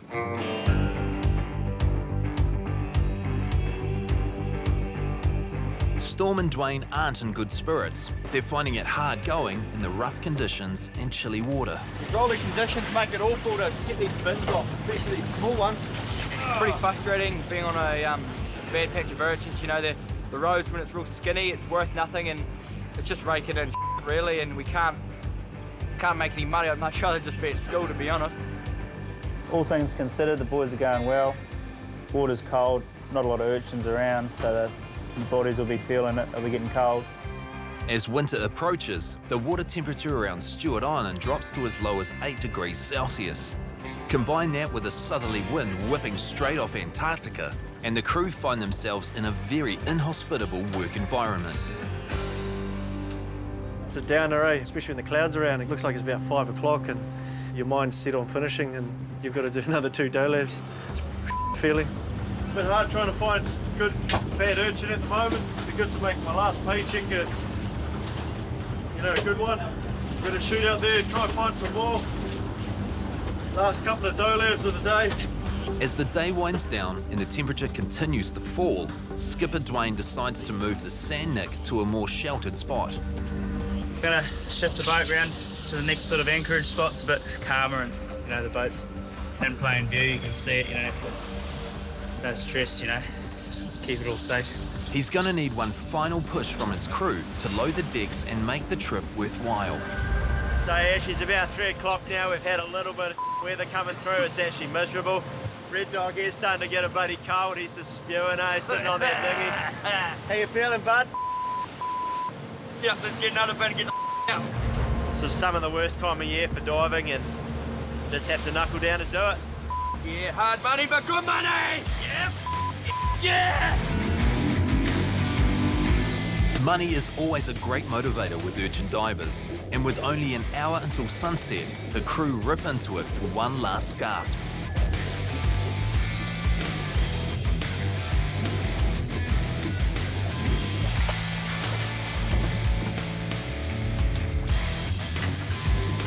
Not good, man. Nice fat urchins, but cold. Freezing. Keen to knock off. Real keen. It's freezing cold, man. I'm shivering underwater. Urchins are real fat. It's well worth my while, but yeah, I'd rather be in warm clothes right now. Second back is Storm. He's put in a big effort to finish off the day. Yeah, they're all right. They weren't great, but yeah, they're better than what we had before, so it makes a good end to the day anyway. Yeah, Storm did good. He's a trooper, just gets in the water and keeps going, so it's good having young guys that are really keen and want to prove themselves. Storm pulled in 9 dolabs for the trip, which will earn him around $1,500, an exceptional amount of money for a 16-year-old, which has got him wondering about his future career options. My friend Raymond right here, he's a case in point, right? He dropped out of school, 16, went canna diving. Now look at him go, the bloody best canna diver I know, just slaying it, making a ton of money and having a great time, you know? Didn't go to university, got no qualifications. And look at him. Total number for me this trip's 13, so I'm wrapped as. The unlucky number, but she's loaded with money. Unlucky number 13, should have got 14, I just don't like leaving it on the 13. They teach you that in school. Oh wait, you don't spend enough time there to know that. Get away.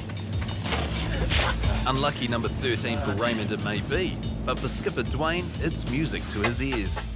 Yeah, boys have done really well actually on the Urchin this trip. It's surprised me how well the boys have done actually. I haven't done a count up yet, but I think it's about 37 dolabs, which is, yeah, it's a good haul.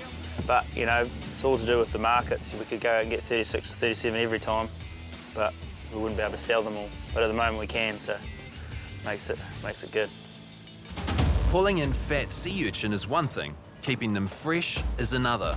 The last job of the day is loading the final dolabs and securing them for the steam home.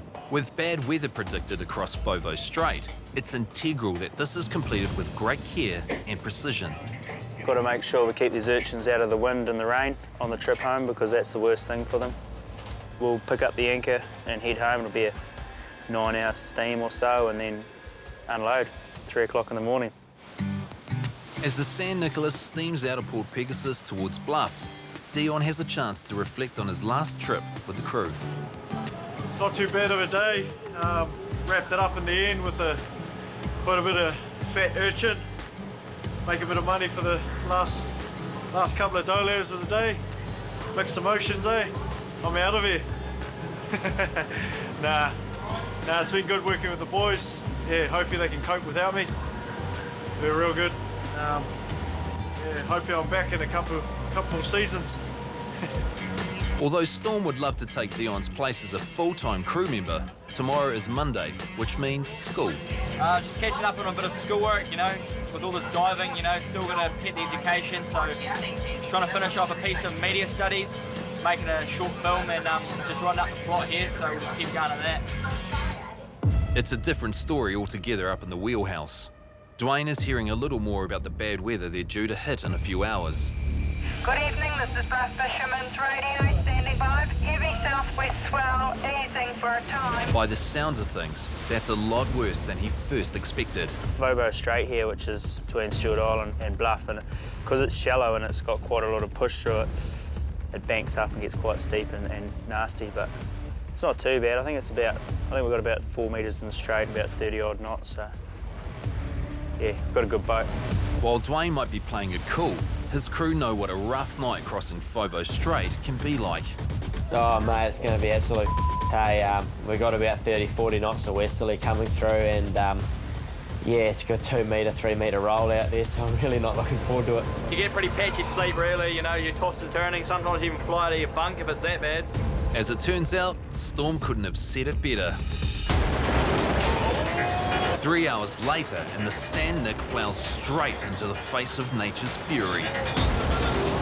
So we've just come around the corner of Breaksea Islands.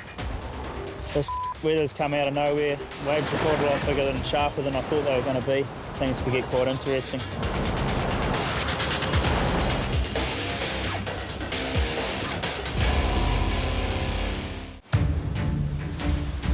The crew of the San Nicolas set off from Stewart Island at 6 p.m, fully loaded down with tens of thousands of dollars worth of sea urchins. Got to make sure we keep these urchins out of the wind and the rain on the trip home because that's the worst thing for them. Despite the warning of high seas expected for the crossing, Fisherman's radio, heavy southwest swell, easing for a time. Captain Dwayne didn't seem worried at all. I think we've got about 4 metres in the strait, about 30 odd knots, so yeah, got a good boat. A few hours later, as the Sand Nick steams around Breaksea Island into Foveaux Strait, that attitude is all of a sudden being put to the test. The infamous and powerful waters of the strait have erupted, meeting the Sand Nick head on. The situation here is we've got quite a lot of weight up the front of the boat, and it's causing the nose to dig in a bit with these short, sharp waves, which is not ideal in a boating situation. Manning the wheelhouse is Dwayne and Red Dog, and as the seas batter the Sand Nick, they notice the tie-downs or strops holding the Dolab secure have come loose from the impact of the waves. It was just so gnarly that 2.5 ton strops were just flexing about a metre. But boom! Smashed it into the side of the boat, as we're rolling side to side. You can't have weight slipping from side to side on a boat. You know, if you've got a boat sitting there and you've got all of a sudden 3 ton pushing it that way, it's like an extra, and then 3 ton pushing it that way. Starts doing a wee bit of a dance and you're freaking out like, there's our cat's about to go over the side, what's going on? We didn't have time to go and wake up all the boys and muster everyone up. It was just, we're here, let's get the job done, and gradually people woke up and saw what was going on. You could hear the boys upstairs, so I raced upstairs in my underwear, just straight out of bed, and saw Dwayne was in his wet weather gear, so he jumped outside and I jumped on the wheel. We just had to dive into it. We had to keep ploughing into these waves until we get a lull, and then we'll turn side on and turn with it. Turned the wheel hard to port, gave it absolute arsehole to get the boat going with the wind and the waves and the tide. Turning the Sand Nick side onto the waves is extremely dangerous, but an imperative move if the crew are going to have a chance to re-secure their precious cargo of urchins. You know, a couple of those bins were to fall off onto the port-hand side of the boat, and we did cop a wave over our starboard. It's easy enough to flip over the San Nicolas. And yeah, we don't want a capsized boat in the Foveaux Strait, that's happened enough. Completing the turn and now heading with the waves, the crew can get to work. As soon as that rocking motion stopped, they have the ability to strop those bins down real well. It doesn't take long for the entire crew to get wind of what is going on and jump into action. I heard all the boys get up and I seen Dwayne and Red Dog out on deck and the boat was just going crazy, eh? The crew worked frantically repositioning the dolabs and then adding extra tarps and tie-downs. A dangerous task in rough water, but the crew know the job and have the situation under control in a matter of minutes. You're the man, Red Dog. Cheers, bro. Yeah, that's just someone who knew what they were up to was up awake and could see it coming, so pull the hammer back, pull the throttle back, get out there and just sort it out as quick as you can. Don't around, otherwise that's how someone gets hurt, so yeah. Crisis averted. Dwayne redirects the bow of the Sand Nick back into the waves and guns it for home. Just another day in the life of a fisherman, being prepared for scenarios that just appear and dealing with it.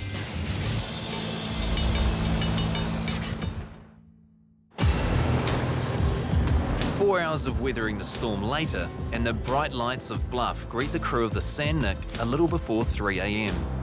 So that was a pretty interesting trip home. We didn't bank on it getting that exciting, but back at port now, and we just got to unload all the urchins and get them off to the factory, and then we can clean the boat up and get home.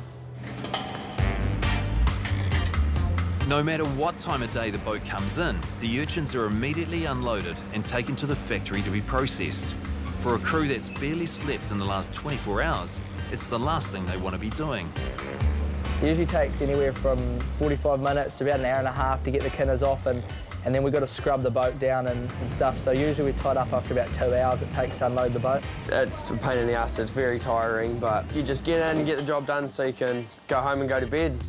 The sooner they are processed, the better, as urchin roe quality drops the longer they are out of the water. Quality is money, less quality, less money. You got to feed the market. It's a hungry feed it.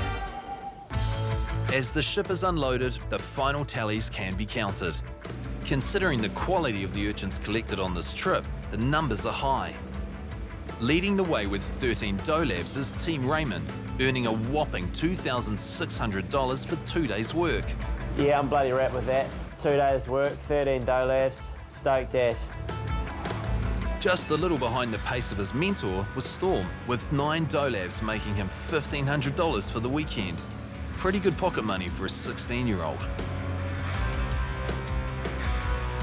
And on his final trip, Team Dion's 11 dolabs earned him $2,100. Not a bad note to leave the industry on. A hard trip all round, but a productive one, and the captain is chuffed with the efforts of his crew. Considering the circumstances and considering where we went, the boys did well, made it worthwhile. We've come back with enough product to pay for the trip and keep the markets going.